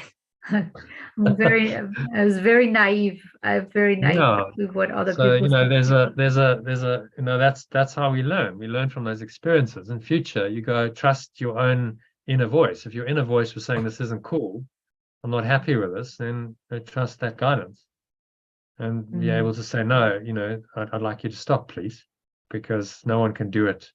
Well, if she carries on, then it's assault. Then, it's you can't do that. If a client says stop, then the therapist ethically must stop. Yeah. Even if the therapist thinks that it's for the client's in the client's best interest, because they know better, they have to respect your free will. Yeah. So it's all good. I mean, it's a good lesson. So you learn something from it, and if you ever do healing work, don't make the same mistake. No, I don't actually do any. I would never do pressure points like that to the point that it bruises anyone or that it would hurt someone. I do. It's more like a guidance anyway, like a meditation visualization for healing. Or I guide people. Yeah, usually when I did practice healing at the time, it was Tibetan energy healing. So you actually use figure 8 and kinesiology, but you don't even use you don't even touch the body really. So it sounds like she was a bit crude, her methods were physically oriented. Yeah. I think I understood she had lots of anger to release actually. Yeah. Probably, and she was releasing it on me, unfortunately. Releasing it on you. Yeah, exactly. So the work that she was doing, unfortunately, Yeah. Because as a healer, you often attract people like that as well that need the healing, and it's not always good for me actually. And I'm sometimes I don't stand strong enough for myself to say, okay, stop, that's not good. It's not working for me. And I should have said stop, actually. Yeah. But that's, then that's the self-worth, isn't it? That goes down to your self-worth. Yeah. Can I say no, this isn't okay? When do you say no, enough's enough? The spirit doesn't say you just accept anything in your doormat. You can say no very clearly. If something's not okay, you can say, look, no, I'm not happy with it. And you have every right to do that. So it's you need to be quite discerning, because when is an ego reaction and when is it just like, no, that's not okay because it's harmful, potentially harmful to me or someone else. It seems that I have a pattern here. Yeah, clearly. So it's the ego wants to harm you, and then it does it through other people. Yeah. And then you accept it. You have to participate in that. So that's we'll go into this as part of the yeah, because I was gonna ask you, how do you say to your ego, stop doing that? Stop doing that, you naughty thing. Well, you do forgiveness. You apply that's what I've been doing. I've been doing. That idea of hurt and harm, and that I'm worth it. I'm worthy of harm. You see, so that's because remember, sin and guilt are telling you that you're worthy of being punished. Yeah. So you've got to get. That's why he goes on and on and on about sin and guilt, and you've got to be innocent and you've got to let it go, because if you believe you're sinful and you're guilty, then you deserve to suffer. Do you see how? So twisted. You have to let go of the sin and the guilt, which is the belief that anything wrong ever happened. Yeah. You never did anything wrong. You never did anything bad, because you are just the spirit. You're pure formless awareness, a perfect love, and nothing else. So that's why you emphasize it over and over and over again. You must let go of the sin and the guilt. Otherwise, you keep hurting yourself, and the ego gives you the justification for that by saying, well, you're a sinner, so of course you deserve to be hurt. Look, you did this terrible thing of destroying love in order to have your identity, so you are eternally guilty and you're damned, and you must suffer the consequences forever. That's the ego story. But you couldn't ever separate. You couldn't destroy oneness, because it's your true nature. You can't destroy that which is eternal. So do you see, the whole thing's a delusion. Sin and guilt are a result of a delusion. and they must be let go of entirely or not at all. You know, it's one or the other. You can't have a little bit of it. Oh, well, a little bit of sin and guilt's okay. No, because one little bit of sin and guilt makes the entire thought system of the ego real. Do you see that? So this must be done entirely or not at all. As he says, this course will be accepted entirely or not at all. Mm. You cannot hold on to one scrap of the ego's thought system, because one idea of separation believed in means that it's all real. That's how the mind works. Now, the entire ego's thought system is real because you believed in one tiny mad idea, separation. You see? Yeah. It only took that one tiny mad idea to cause all this carnage in the mind, because we believed in it. So now we must unbelieve it. We must undo our belief in it. And so at any point, you know, when, Yeah. Question? No, what were you gonna say? Yeah. At any point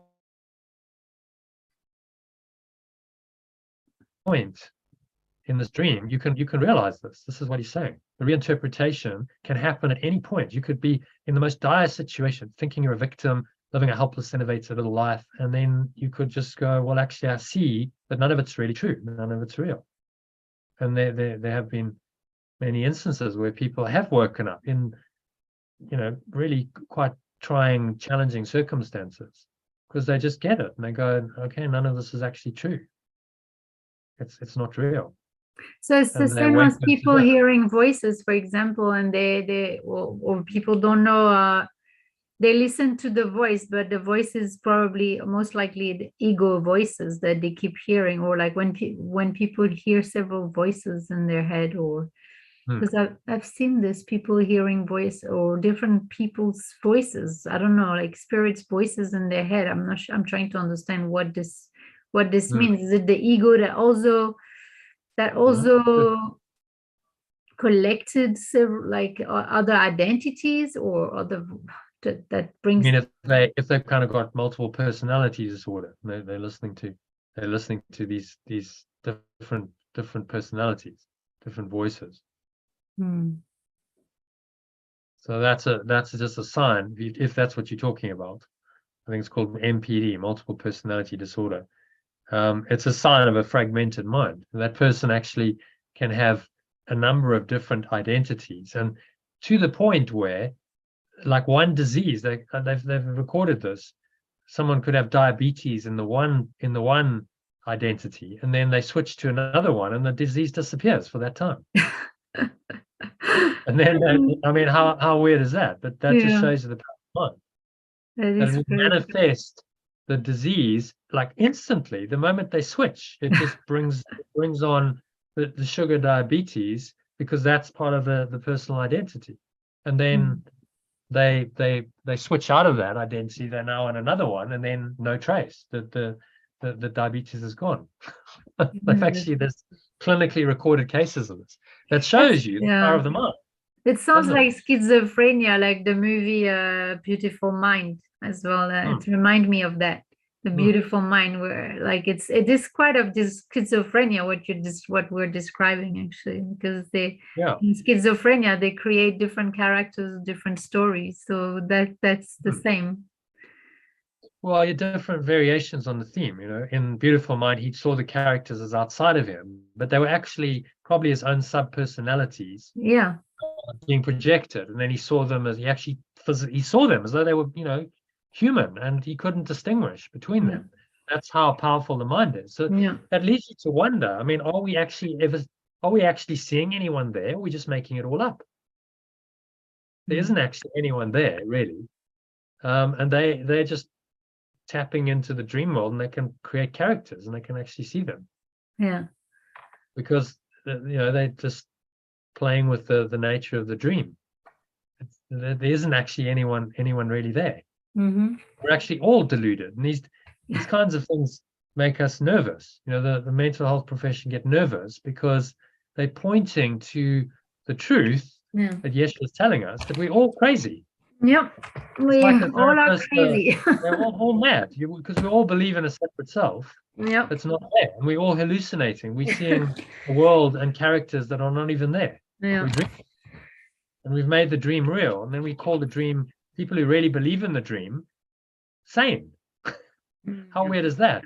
The people who really like believe in the dream, you know, the scientific materialists who just believe in the illusion and just that this world is real. Those are the most so-called sane people, and they masquerade as scientists and medical doctors and business people and politicians, and these are the people who, you know, often make the rules, and they're completely insane because they're seeing what's not there, and they're believing that they're believing in a hallucination. And the ones who are starting to come out of that into some kind of sanity and question that are then called insane. Yes, I know.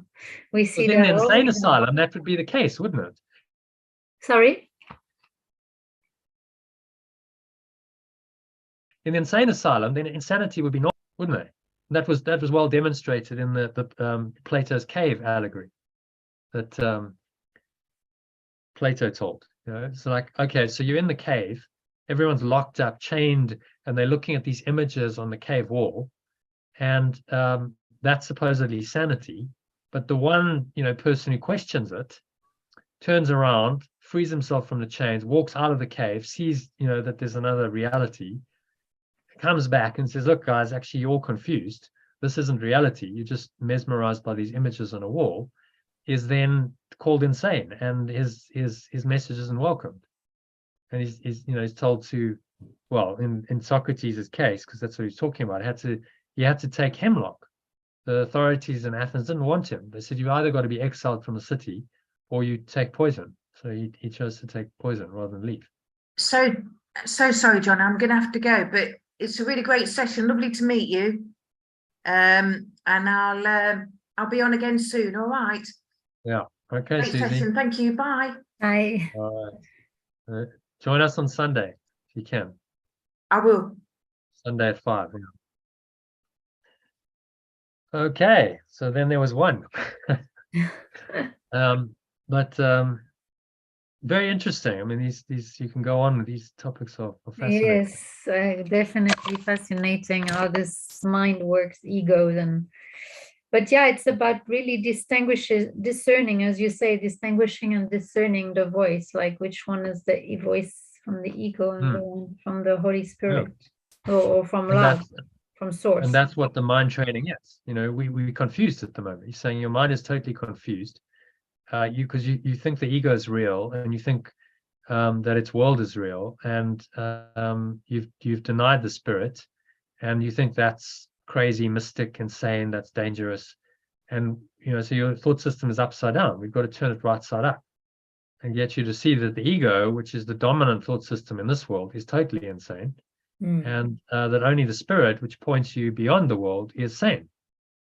It's a total turnaround of your thought system, and that's why we need the mind training, and that's going to happen systematically and progressively, day by day, miracle by miracle. You know, every time you correct your mind, that's part of that process of awakening. Yeah, I had an interesting experience yesterday about forgiveness, forgiving the illusion of what I was experiencing. And yeah, I was forgiving my mom, who kept stressing. Like, I was driving and she kept stressing and like talking, like judging and criticizing everyone and how everyone was driving around. And I was just, I was trying to breathe to, you know, not take on her stress, you know, that she was projecting in this illusion. I was forgiving myself for seeing this illusion, and for her creating this illusion of stress and anxiety, and like just creating this stress while driving. And after I was doing this forgiveness and breathing through it, trying to release these projections of anxiety or stress, whatever stress, because we were stuck in traffic. Actually, after a while, eventually, after breathing, she stopped talking, and it was peaceful again. So it was very interesting. The miracle after I did the correction. That's the word I was looking for, like doing a correction and then forgiving, and then I experienced the calmness and peace again. So it was quite interesting. That's a miracle when as Absolutely, that well. was a miracle. And so what he's saying is these miracles can happen all the time. Yeah. Whenever correction is needed, then you can call upon the miracle, and it's there. Exactly what he's saying here. I'm an extension, and you will answer me. Mm. Correction reflects your love, and so it answers me. Mm. Your identity replaces every thought of sin, and who is innocent cannot suffer pain. So the moment you go into your innocence and you go, I'm actually innocent, I didn't do anything, I'm not, so it's fine. I'm not going to get upset. I don't need to be angry or defensive or whatever the ego is trying to tell you to do. It just, leaves. It just doesn't penetrate. And the situation's resolved. It's quite extraordinary how it works. I had a miracle. I'm also at the moment living with a lady with dementia, and so she has a habit of hiding keys, because she's paranoid that someone's going to come in, even though we live in rural England. It's hardly likely, but it's fear. So I'm experiencing the same thing. So I understand exactly so what you're exactly. saying. Yeah, it's irrational and it doesn't make any sense, but it's just irrational fear. Mm. So all you can do to counter that is forgive. So she hides a key to the outside door. And the previous time I'd said, okay, that's not acceptable. You can't go. That's two doors now I don't have access to. It's not really okay. There's only 3 doors on the property. You might for some reason take the other one and lock me in. It's like anything can happen, right? So no, but that was quite a forceful. I said no, and then I spoke to her daughter, and she kind of backed down. And then it happened again. I was like, okay, well, should I do the same thing? And something was like, no, just let it go. Just be like, it's going to be okay. Just let it go. Don't let that kind of indignation come up and that resistance. Just drop it. Work through that. And I mean, I did let her daughter know, but she said, oh well, the key's there, so I found it. She hidden it somewhere, which wasn't very, very, very difficult. And then within a day, she'd actually returned it to its normal place. No drama, like no fight. It didn't have to be a fight. There didn't need to be a fight. A fight. I didn't have to go, oh, I've got to, fight for this right. It just, when I let it go, it just happened. Yeah. It all just happened seamlessly. This is amazing when you become aware of all these experiences that like this, like my mom also is a bit paranoid about safety and protection. And so she puts the alarm on, but then she forgets to turn it off in the morning. So now that the past couple mornings, the alarm so loud, it's been ringing on, like going on every time she goes downstairs. And I'm like, okay, I'll take my remote and switch it off for her. And I just tell myself, I forgive you. I forgive her. I forgive you. Yeah. I know she didn't do it on purpose. She's just forgetful. Yeah. She's got also this, I think this early. But it's symptomatic. You see, I think dementia is symptomatic of forgetting the truth. Yeah. That's what's happened. These people have forgotten the truth for so long. Yeah. That then they start having memory loss. The ego takes over, fear takes over, and it's not pretty. When fear takes over, you see just how limiting and how contracted the mind becomes, and then of course they project that out onto everyone else. It's like, okay, well, you must now believe in what I believe. You must believe in my worldview because it's correct. The mind is always seeking to get confirmation that it's correct, even though it's completely delusional. And they can be very forceful in it. No, I'm correct. Actually, you're totally wrong. But you as the miracle worker just have to be like, okay, it doesn't matter. You're actually completely delusional, but I forgive you anyway. Yeah. Beyond that, you see the mind. What she's trying to do is trying to use the ego to cope with her, condition, and of course, it's going to make it worse because it makes the fear even worse. Yeah. So control. All of that's ego attempt to try and manage the situation.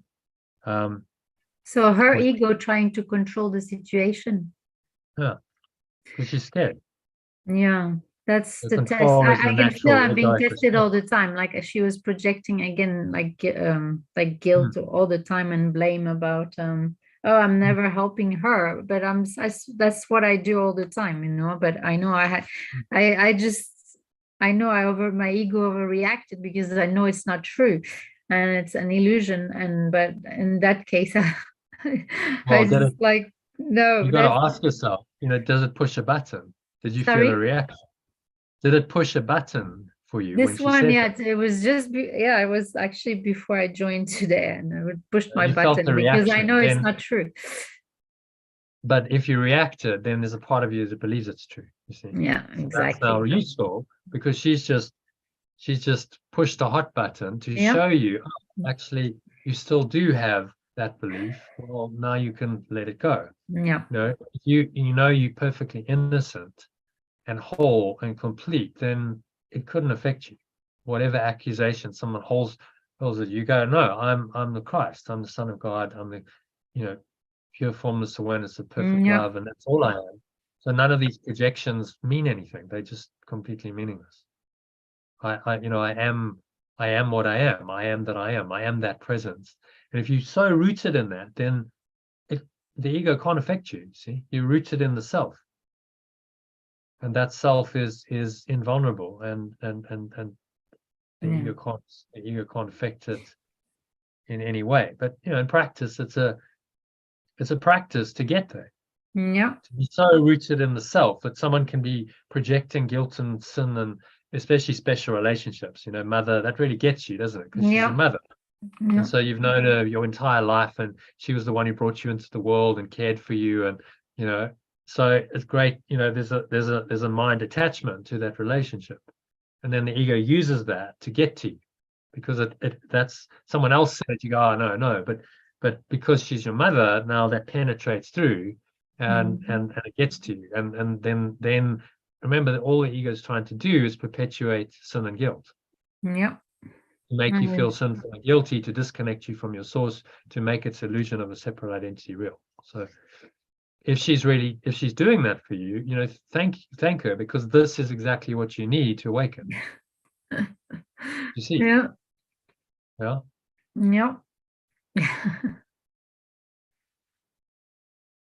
So there's actually books of a guy called Carlos Castaneda.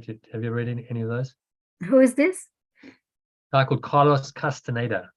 He was a spiritual writer in the Toltec tradition, which was Aztec, ancient Mexican. No. And so he wrote a book about his experiences, and in it I remember he's saying there were 6 things that were required for enlightenment on the path. And the one thing that was essential was a petty tyrant.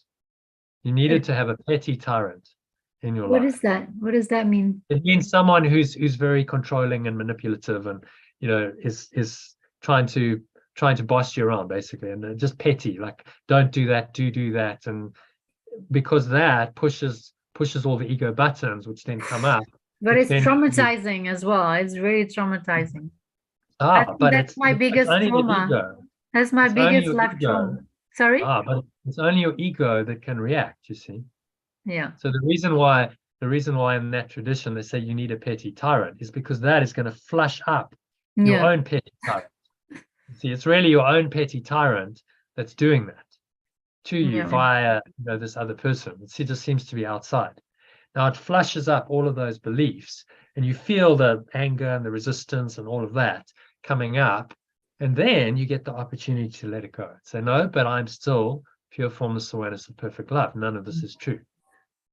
And I rest in myself, which is invulnerable. It's not affected by any of these illusions. Yeah. And every time you do that, you're cleaning your mind. You're correcting the mind at another level. It's another layer of that gone. Yeah, I need to integrate that on a deeper level. That positive affirmation with the work I've done. I need to do a balance on myself for that, to integrate easier and quicker. Yeah, because in EduK and Brain Gym, you can do in-depth balance to integrate this kind of mindset of being pure formless awareness of perfect love. So I need to practice. Well, I mean, this is the work, spiritual work is integrating that. So it's not just a concept, it's your identity, it's what you are, it's your total experience of being. And an enlightened being just knows that. their knowledge is so deep that there's no doubt. They absolutely know that. If you're not quite there, then there's doubt. You're like, well, I kind of know that, but when I'm tested, then the ego comes back. So I And don't it really reacts, yeah. react because I'm not fully rooted in my beingness. Yeah. So the job is, well, through the letting go, to become more and more rooted in your beingness, to let go of those reactions as they come up. And the only way you're going to do that is if you get the reactions. Do you see why it's so helpful? Because as they come up, you get to work with them and release them. So now it's like the subconscious belief arising in that situation. You experience it as the emotion and the thought. I'm feeling angry, I'm feeling upset, I'm feeling frustrated, whatever it is. It arises. And then you go, okay, well, that is what the ego is made up of. It's made up of those thoughts and those emotions. So now I'm experiencing it directly, and now I get to let it go. And I can release it. So I haven't, we talk about spiritual bypassing or metaphysical ghosting, David Hoffmeister calls it. You haven't glossed over it. You've gone into it, you've experienced it, it's come up with the trigger that your mother provides. So that's really useful. Yeah, yesterday I managed to release it, but not today. I don't know why I allowed it to trigger me. Yeah. Yeah. So that's good, because you go, okay, well, I know it's not comfortable. It's really uncomfortable, isn't it? Yes. But if you really want to get to the bottom of the ego, then accept it. Go, okay, so my job here, my only job here is to release.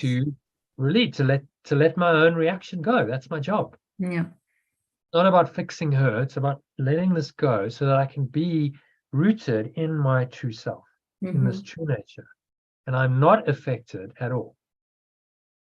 And that's the job. And if you can do that, then she will take you to enlightenment, which is what you want, isn't it? So actually, you're on the fast track if you allow it, if you can see it that way.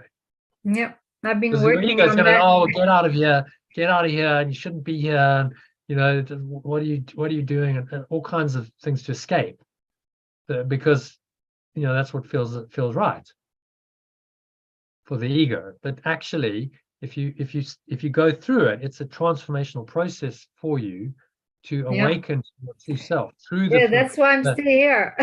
I know I want to do the work on a deeper level, and she's the best teacher.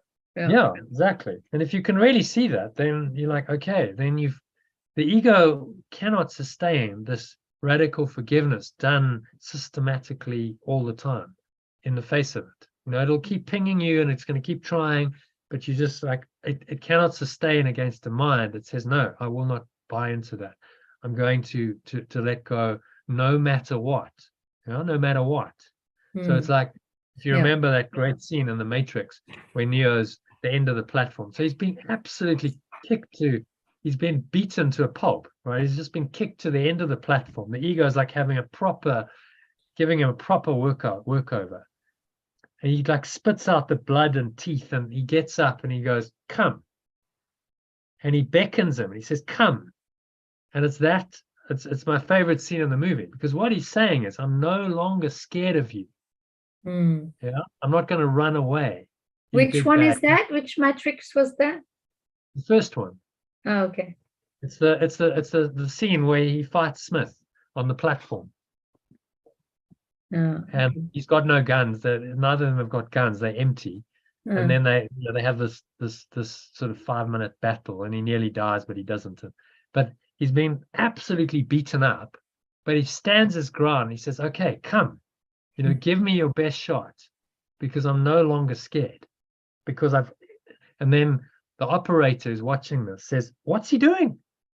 And Morpheus says he's beginning to believe. See, so he's beginning to access the true power of his being, of who he really is. And he has to face the ego to do that.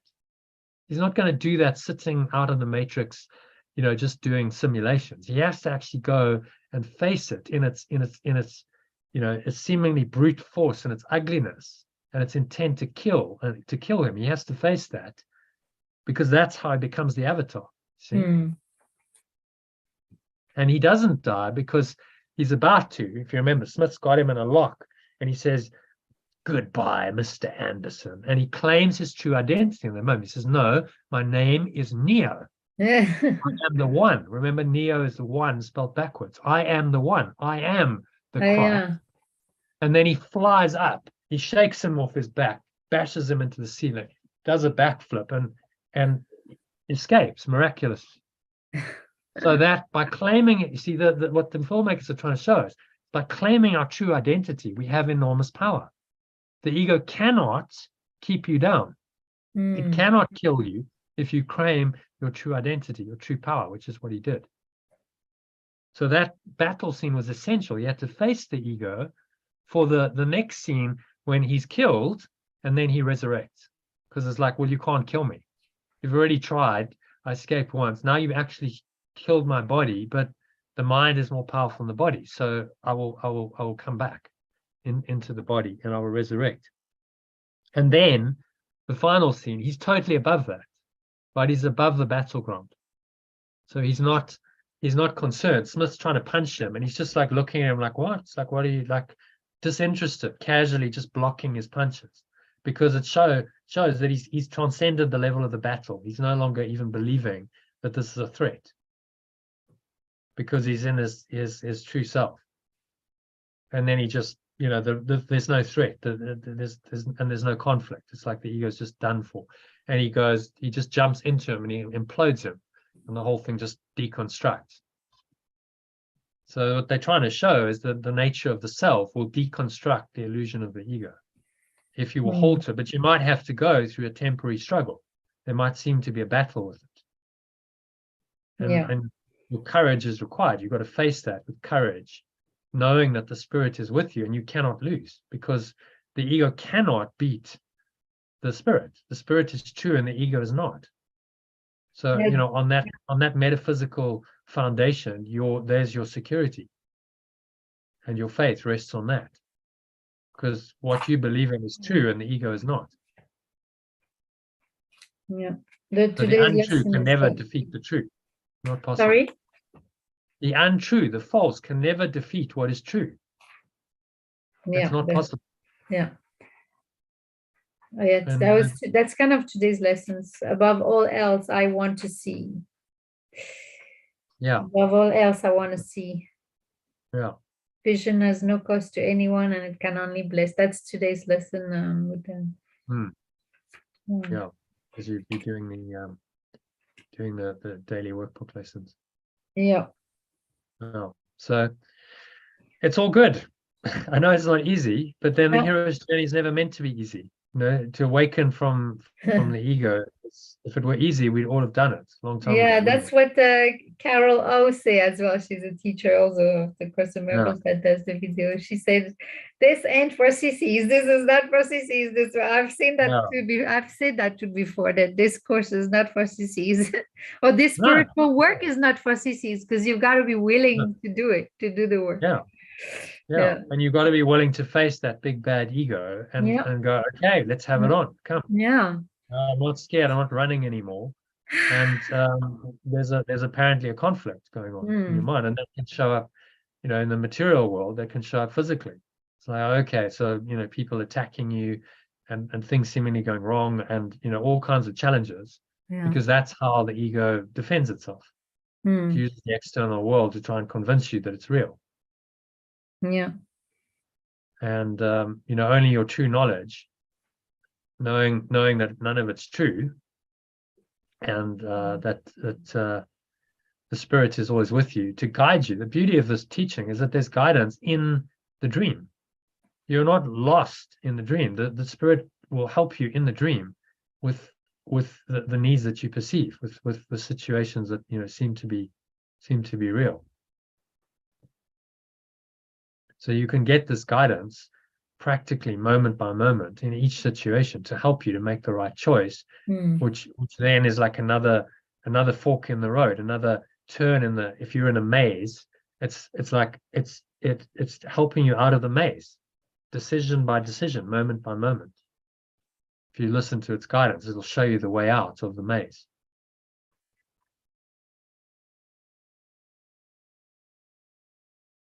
So we just have to be very, very grateful that we've got this teaching.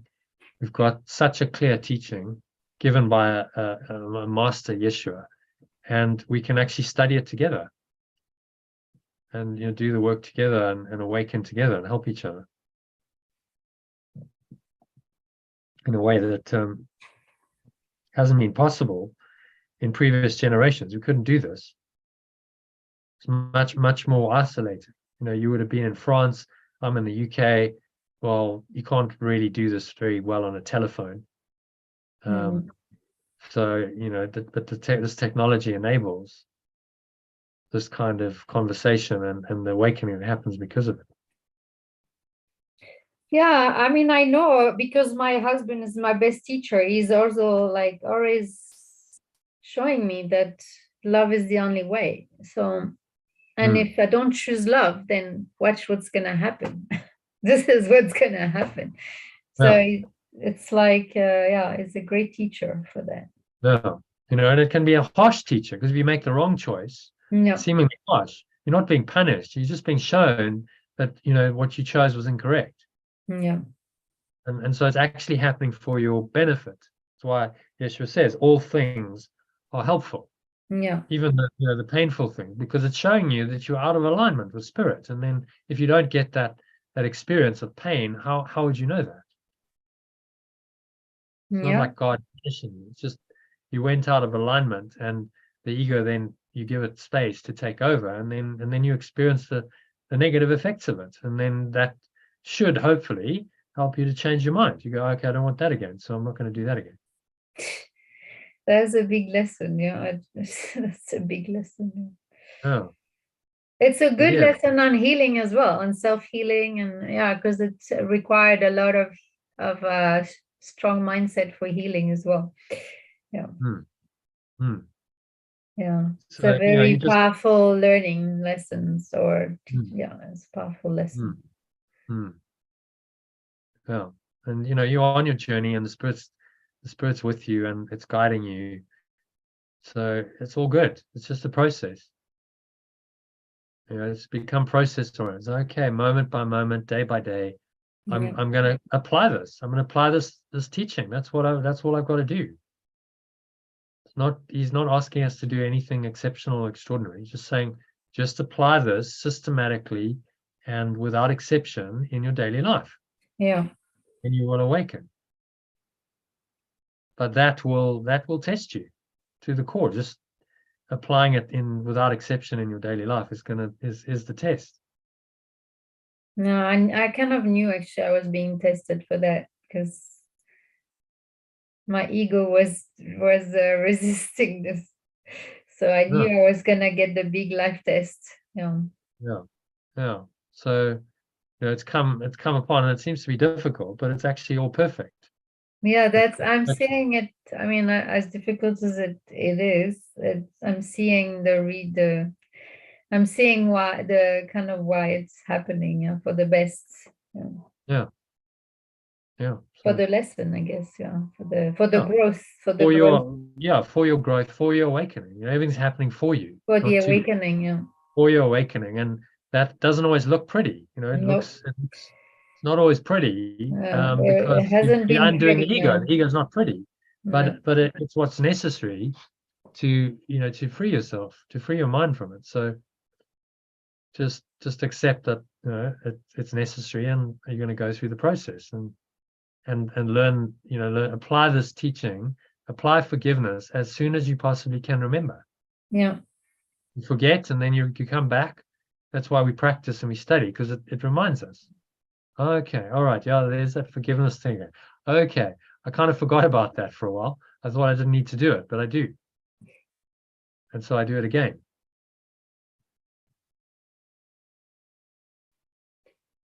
And you just get better at it. You get to a point where it's like, do not make an exception, right? It's always applicable, no matter what the situation is. You learn to generalize the lesson. That's what he calls full transfer of training. So you generalize forgiveness to every situation, to every person, without exception. You don't make exceptions anymore.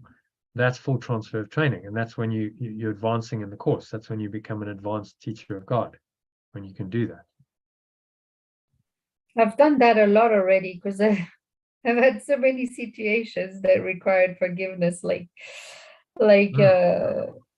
especially living in South Africa with all the crimes, like so many things happened with the car. I got my tires stolen, and like the tire stolen, or the window broken, and I had a lot of forgiveness done already about all of this stuff, like this,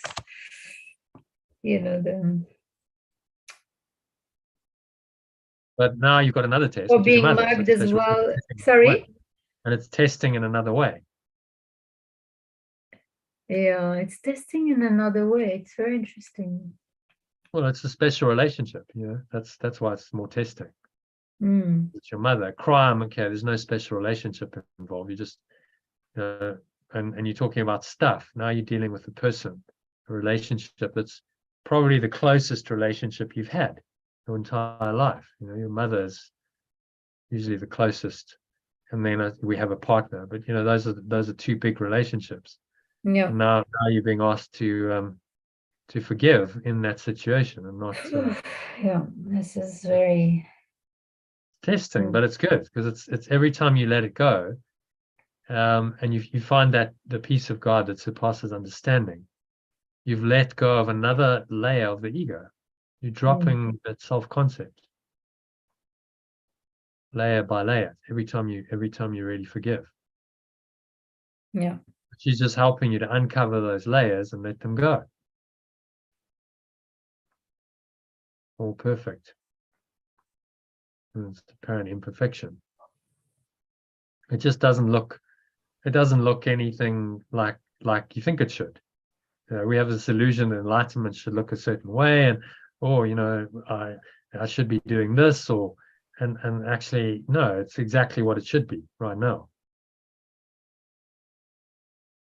This is exactly interesting, because it's like these situations usually don't happen usually like with other people. It's only like with people from your family usually, like you say, special relationship. Yeah.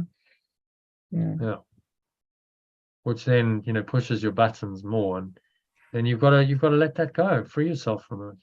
Yeah. And your mum's an example. If she hasn't done much spiritual practice and mind training, doesn't sound like she has. Yeah. It's a warning. Like, don't allow your mind to go there, because look at what happened. Yeah. An Yeah, untrained actually, mind. she is the perfect example where it would take me if I allow it. Yeah.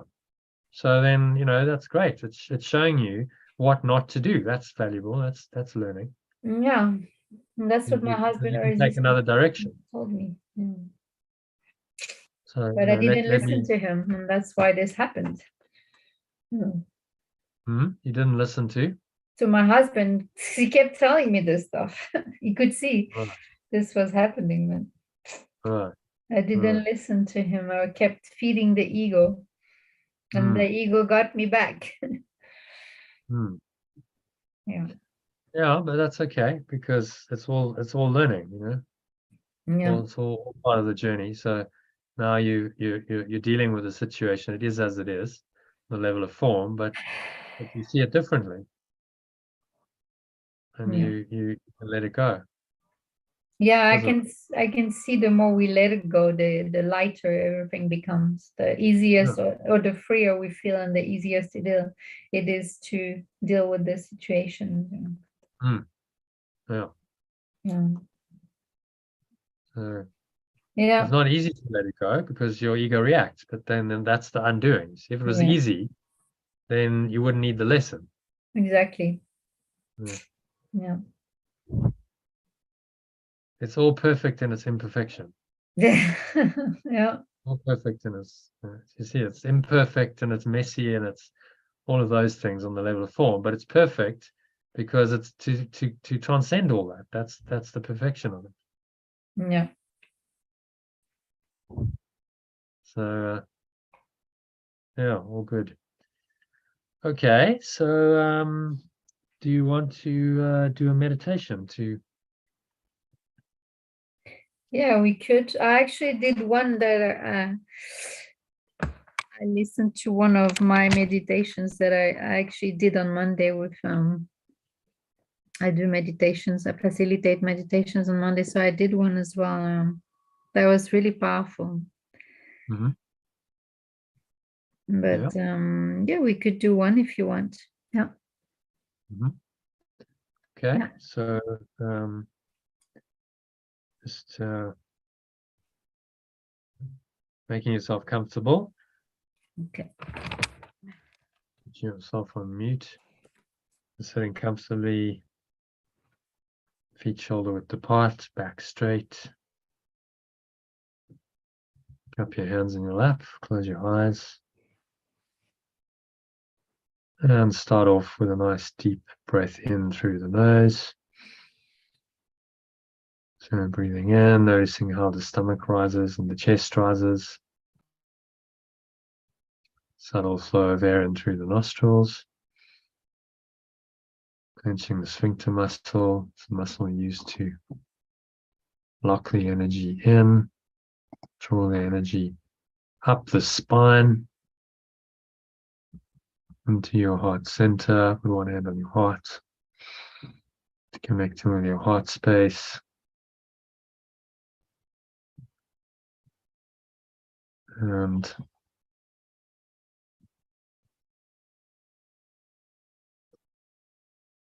just scan your mind.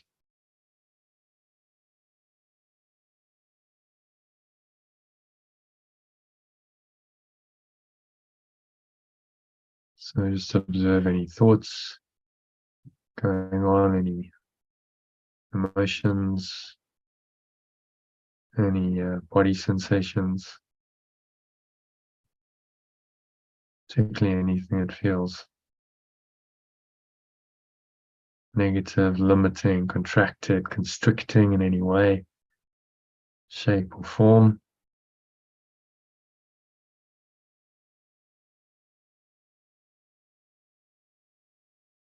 Just observe all of that, breathe into it.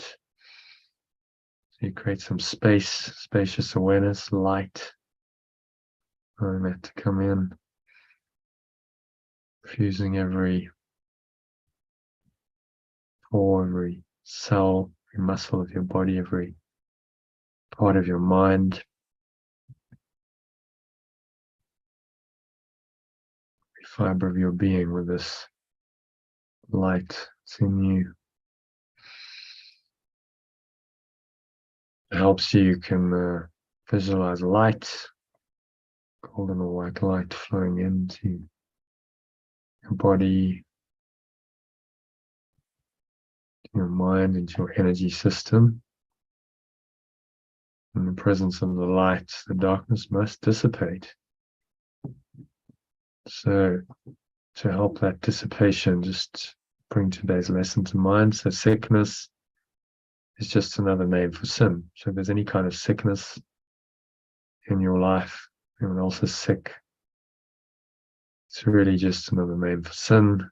It's just the idea that you've really done something wrong, and that's permanent and it's punishable. Sickness is just another name for sin. Breathe in again, breathe in the healing, love that healing is. So healing is just another name for God or perfect love. Breathe in that awareness, anchor that awareness in. So you're feeling the healing.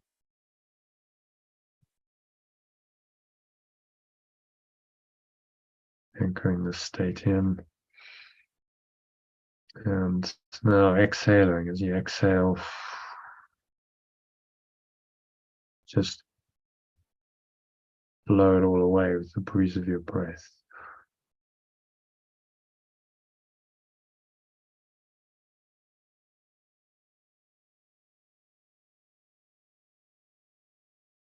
Going, gone.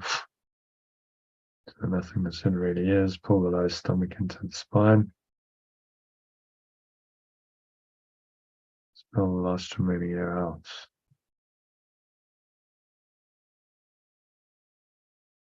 Just rest here in peace and stillness for a few moments. Anchor the state in with the breath. So breathing nice, deep, slow, rhythmical breaths. In and out through the nose. Inhale. And then exhale.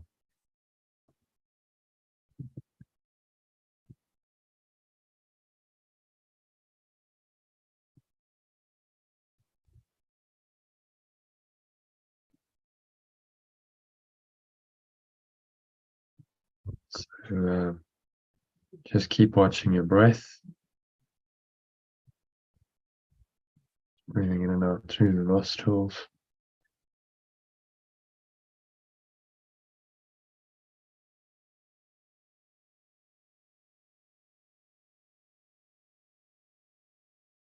And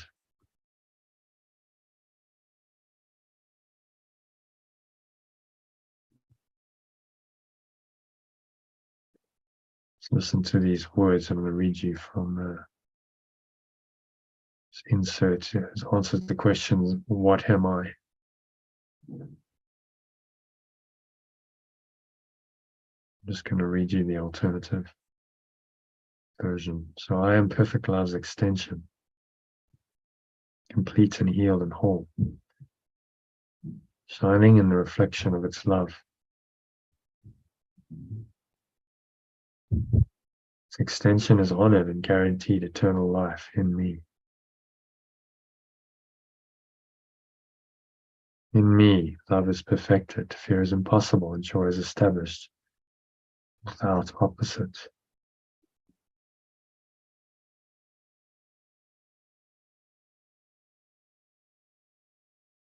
I am the holy way home of perfect love itself. Let's breathe in on this. It's great truth. I am the state of pure formless awareness in which its love resides.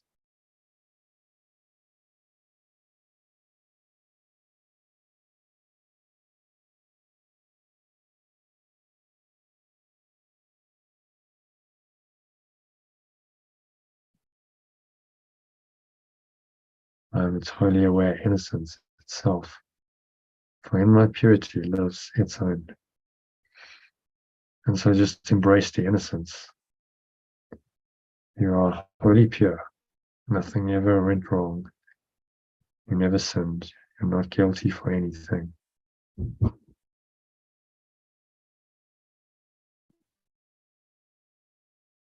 are the pure formless awareness of perfect love.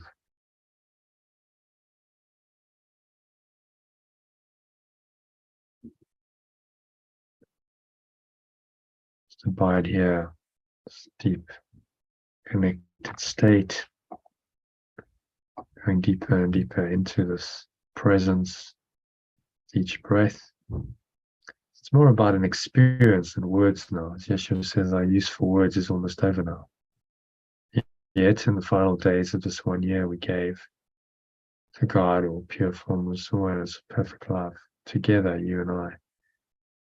We found a single purpose that we shared. And so you joined with me. For what I am, you are as well.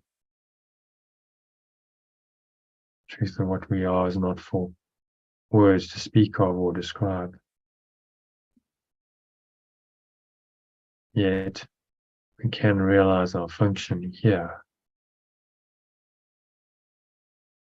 if we live by the words in us. Words can speak of this and teach it too.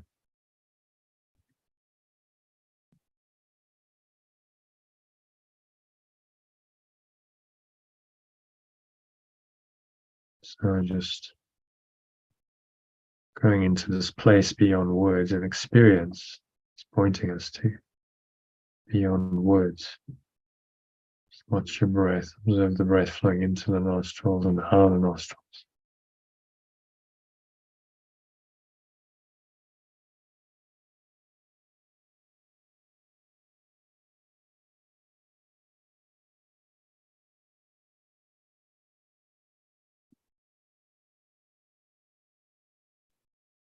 So we are the bringers of salvation. We are the bringers of freedom. Accept our part as saviors of the world, was in the awakening of the world. Just through our joint letting go is freed. And this being our gift is therefore given to us. As we give, we receive.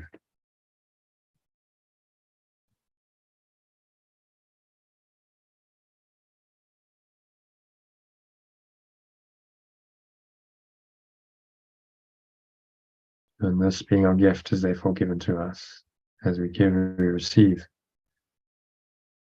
We look on everyone as the brother, companion.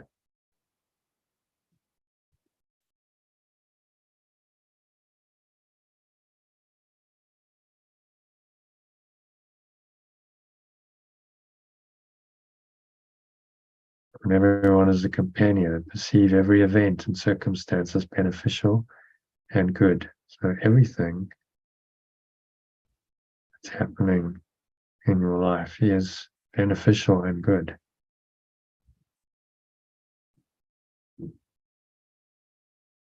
And you accept that now. Just let go of any judgments to the contrary. Blow them out.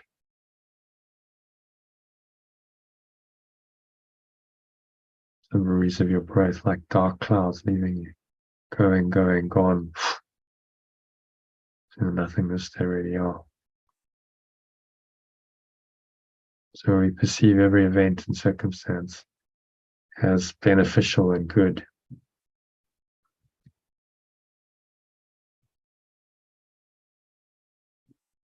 We do not seek a function that is past the beginning of pure formless awareness.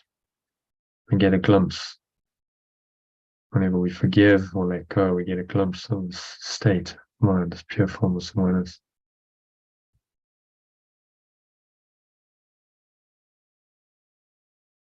We do not seek a function that is past that glimpse. Knowledge, just knowing who you are, what you are fully, will return when we've done our part. We are concerned only with giving welcome to the truth.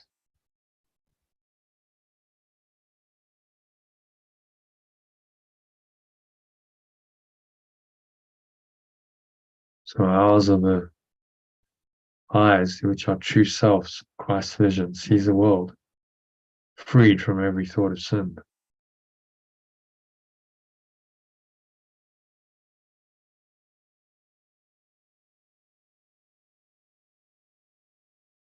Ours are the ears that hear the voice for perfect love. Proclaim the world as innocent.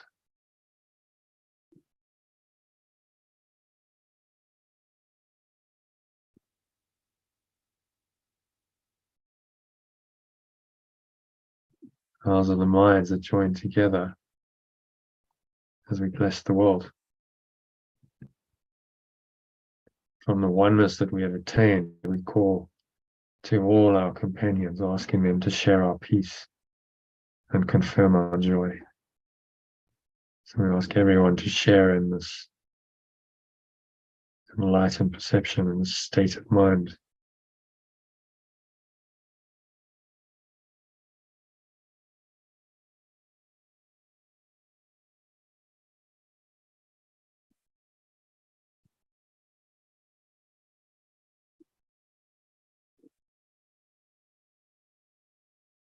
So we are the holy messengers of God.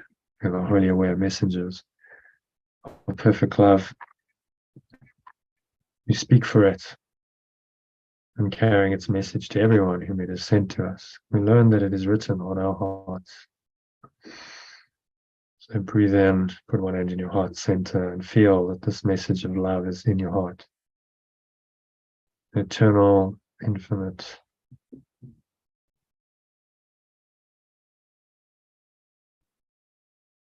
presence.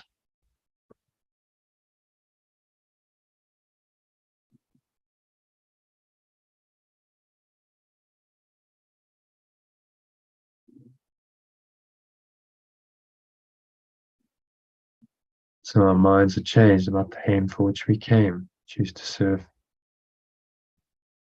And bring glad tidings, bring a happy message to the Son of God, an extension of perfect love.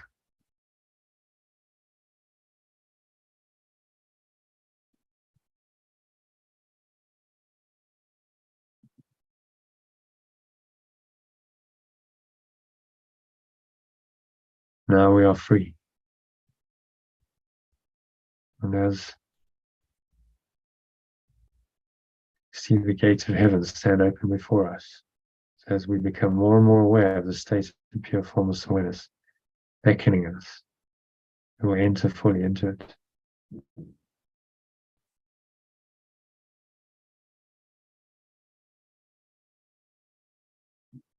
And disappear into the heart of God.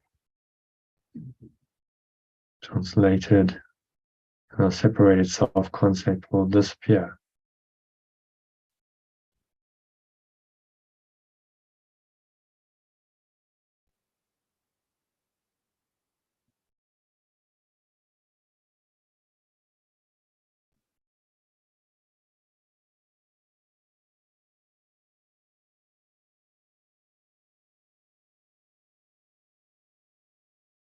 I disappear into this pure formless awareness of perfect love. Just sense of relinquishing all personal identity. It's keeping you from doing that. Let it all go and surrender, it's called. Surrender to God. Surrender to this awareness. It does not know that you are a separate self.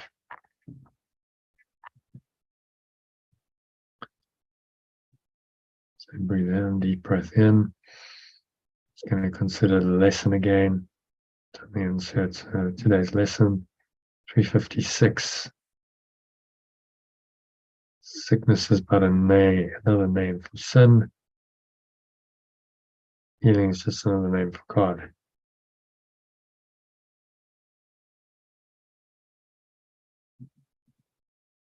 So, sickness is but another name for sin. Healing is but another name for God. Miracle is thus a call to Him. Sickness is just another name for sin. Healing is just another name for perfect love.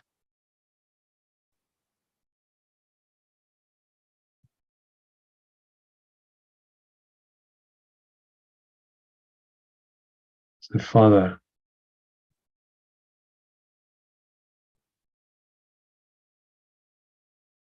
sickness is just another name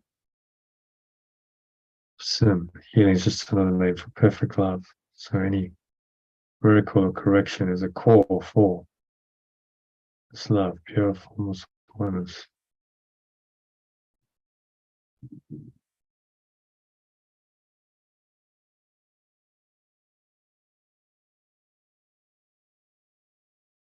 Father, my source, you promised you would never fail to answer any call your son or extension might make to you. It does not matter where I am. It seems to be my problem, nor what I believe I've become.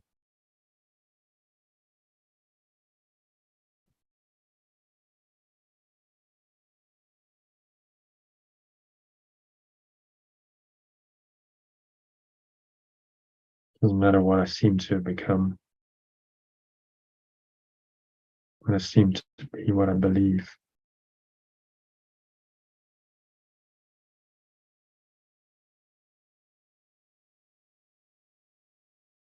So I'm your extension and you will answer me.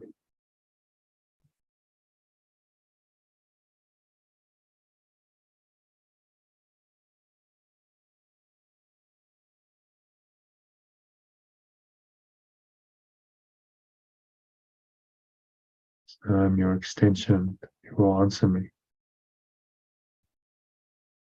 With these corrections. The correction, which is the miracle, reflects your love. So it answers me. Your identity places every thought of sin, and who is innocent cannot suffer pain.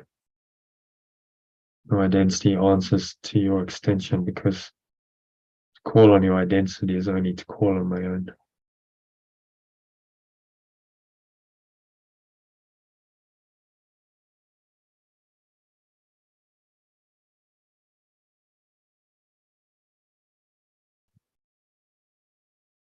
Correction or miracle reflects your love, so it answers me.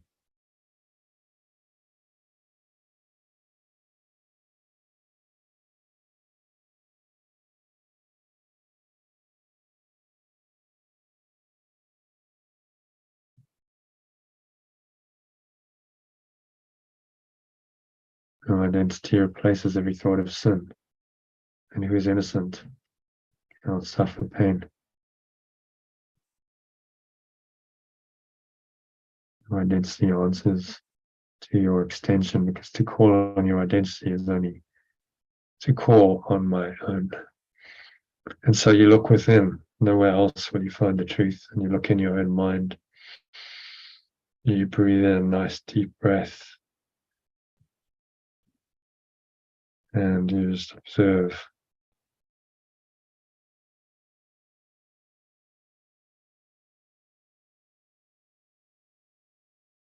the nature of mind dancing around.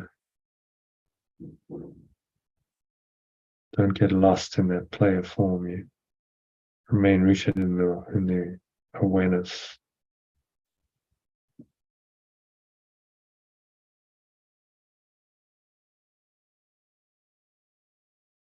Nowhere else to go, nothing else to do, nothing else to think about. For the next couple of minutes, just breathe. Deep, slow, rhythmical breaths in and out through your nose. And just surrender into this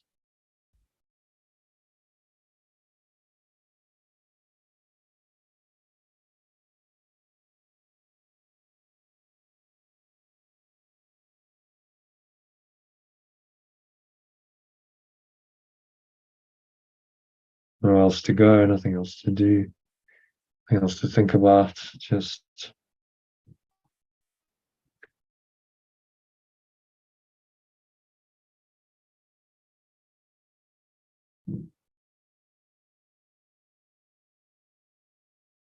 breathe, relax, and be still.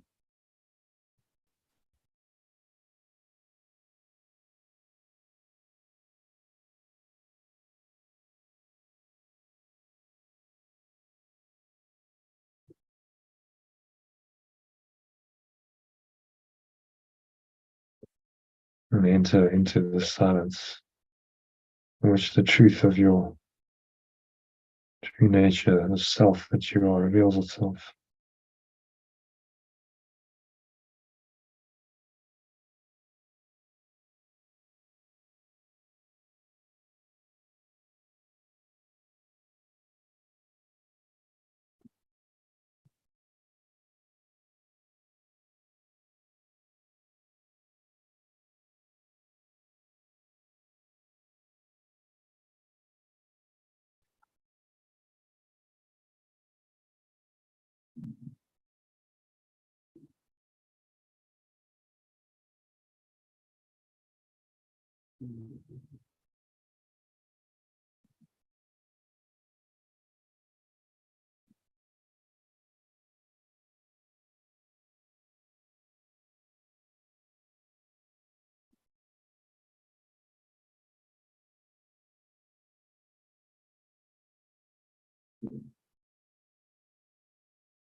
Many thoughts arise to seemingly disturb this deep peace, thoughts of sin and guilt, seemingly real. You breathe in, you just observe them casually. You're above that, above the battleground. You're just in your higher awareness. You witness these things and choose to let them go. Exhale. Blow them all away with the breeze of your breath. And nothing as they really are. Going, going, gone.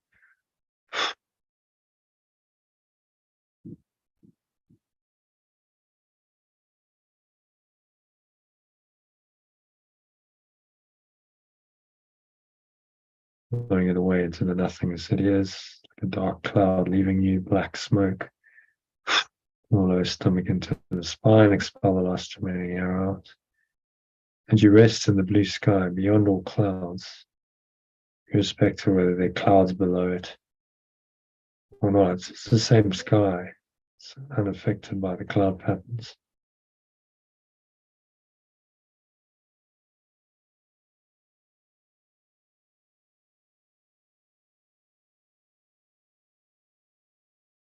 So just rest in this deep peace and quiet and stillness. All things are healed.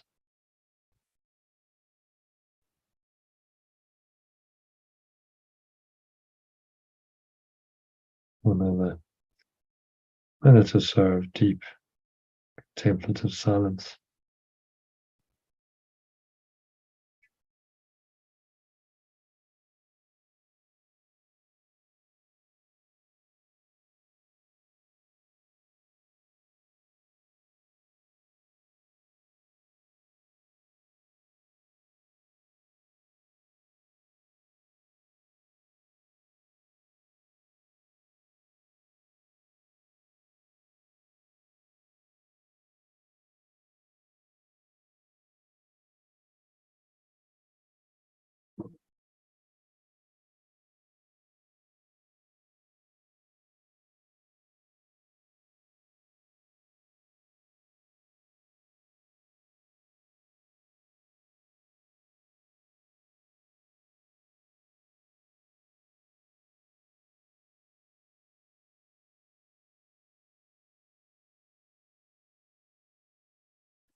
And so gently coming back into an awareness of the body and the breath, senses in the world. And on the count of 3, going to open your eyes. So 1, just breathing in, noticing how the stomach rises and the chest rises. And the subtle flow of air in through the nostrils. Just pausing at the top of the inhale. Smile.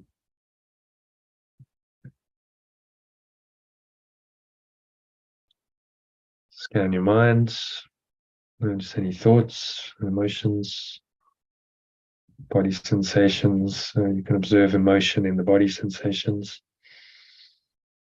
Just breathe into that, bringing in the light, just a spacious awareness.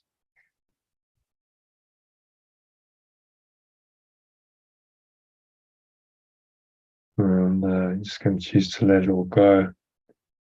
Blow it all away with the breeze of your breath, reminding yourself, as you do that, that sickness is just another name for sin. It is just another name for God or perfect love. So any correction is a call to God or pure formless awareness of perfect love. So call on it right now to just help you blow away these misperceptions.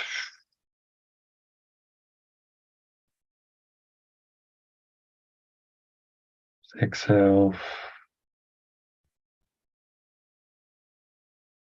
It's going, gone. Lower the stomach into the spine. Expel the last remaining air out. Just rest here for a few moments in peace and stillness. Notice the weight of your body pressing down into the chair, feet touching the ground. Notice what you are feeling and touching. Maybe there's a subtle taste in your mouth, a smell in your nose. Notice that. Notice what you're hearing, surrounding environment. Just noticing all these things from this very still, calm, and surrendered state of mind. Just present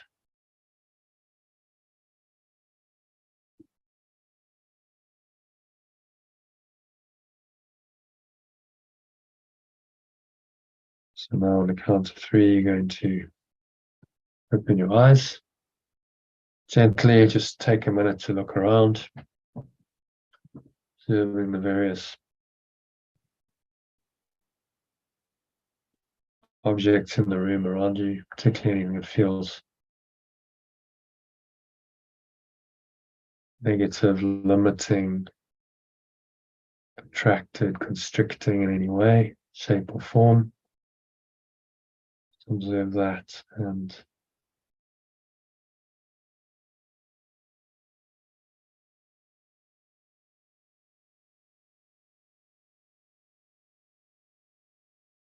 you're willing to let it go. So no judgment of anything. You observe every object without judgment, then you're in the pure awareness. So practice that with a few objects. Don't interpret, name, judge, label anything. Just in this clear awareness, perceive it for a few seconds. Move on to another object. Notice it's exactly the same awareness. If you're not bringing the ego in, then it's the same awareness, which is your true awareness. Underlies all sense perceptions. So do that for half a dozen objects and notice just how similar that awareness is. It really doesn't matter what you think you're seeing with your body's eyes and the level of form. It's actually all the same. Only one single awareness. This is the truth that we are trying to learn. That awareness is your awareness, it's your source's awareness, it's everyone else's awareness. There's only one awareness that we share. And that awareness is our salvational awakening. We wake up from the dream of sin and guilt and pain and suffering and sickness and death to that awareness, and we abide forever in its blessed light. So just set the intention to stay in this awareness for the rest of the day. To help you do that, practice well. Listen to the breath break recording I've sent you. It's just about 6 minutes to help you to practice this lesson frequently. You could do this as a longer meditation. Again, this evening, send you the recording on the Telegram group. And that should keep you connected and topped up no matter what seems to happen. You can always remind yourself that this is the truth. To only ever one breath away from finding your innocent, loving flow again. So that brings us to the end of the meditation and the session. So thank you, Aurelie, and thanks to everyone else who joined. Got to leave earlier. Good session, and namaste.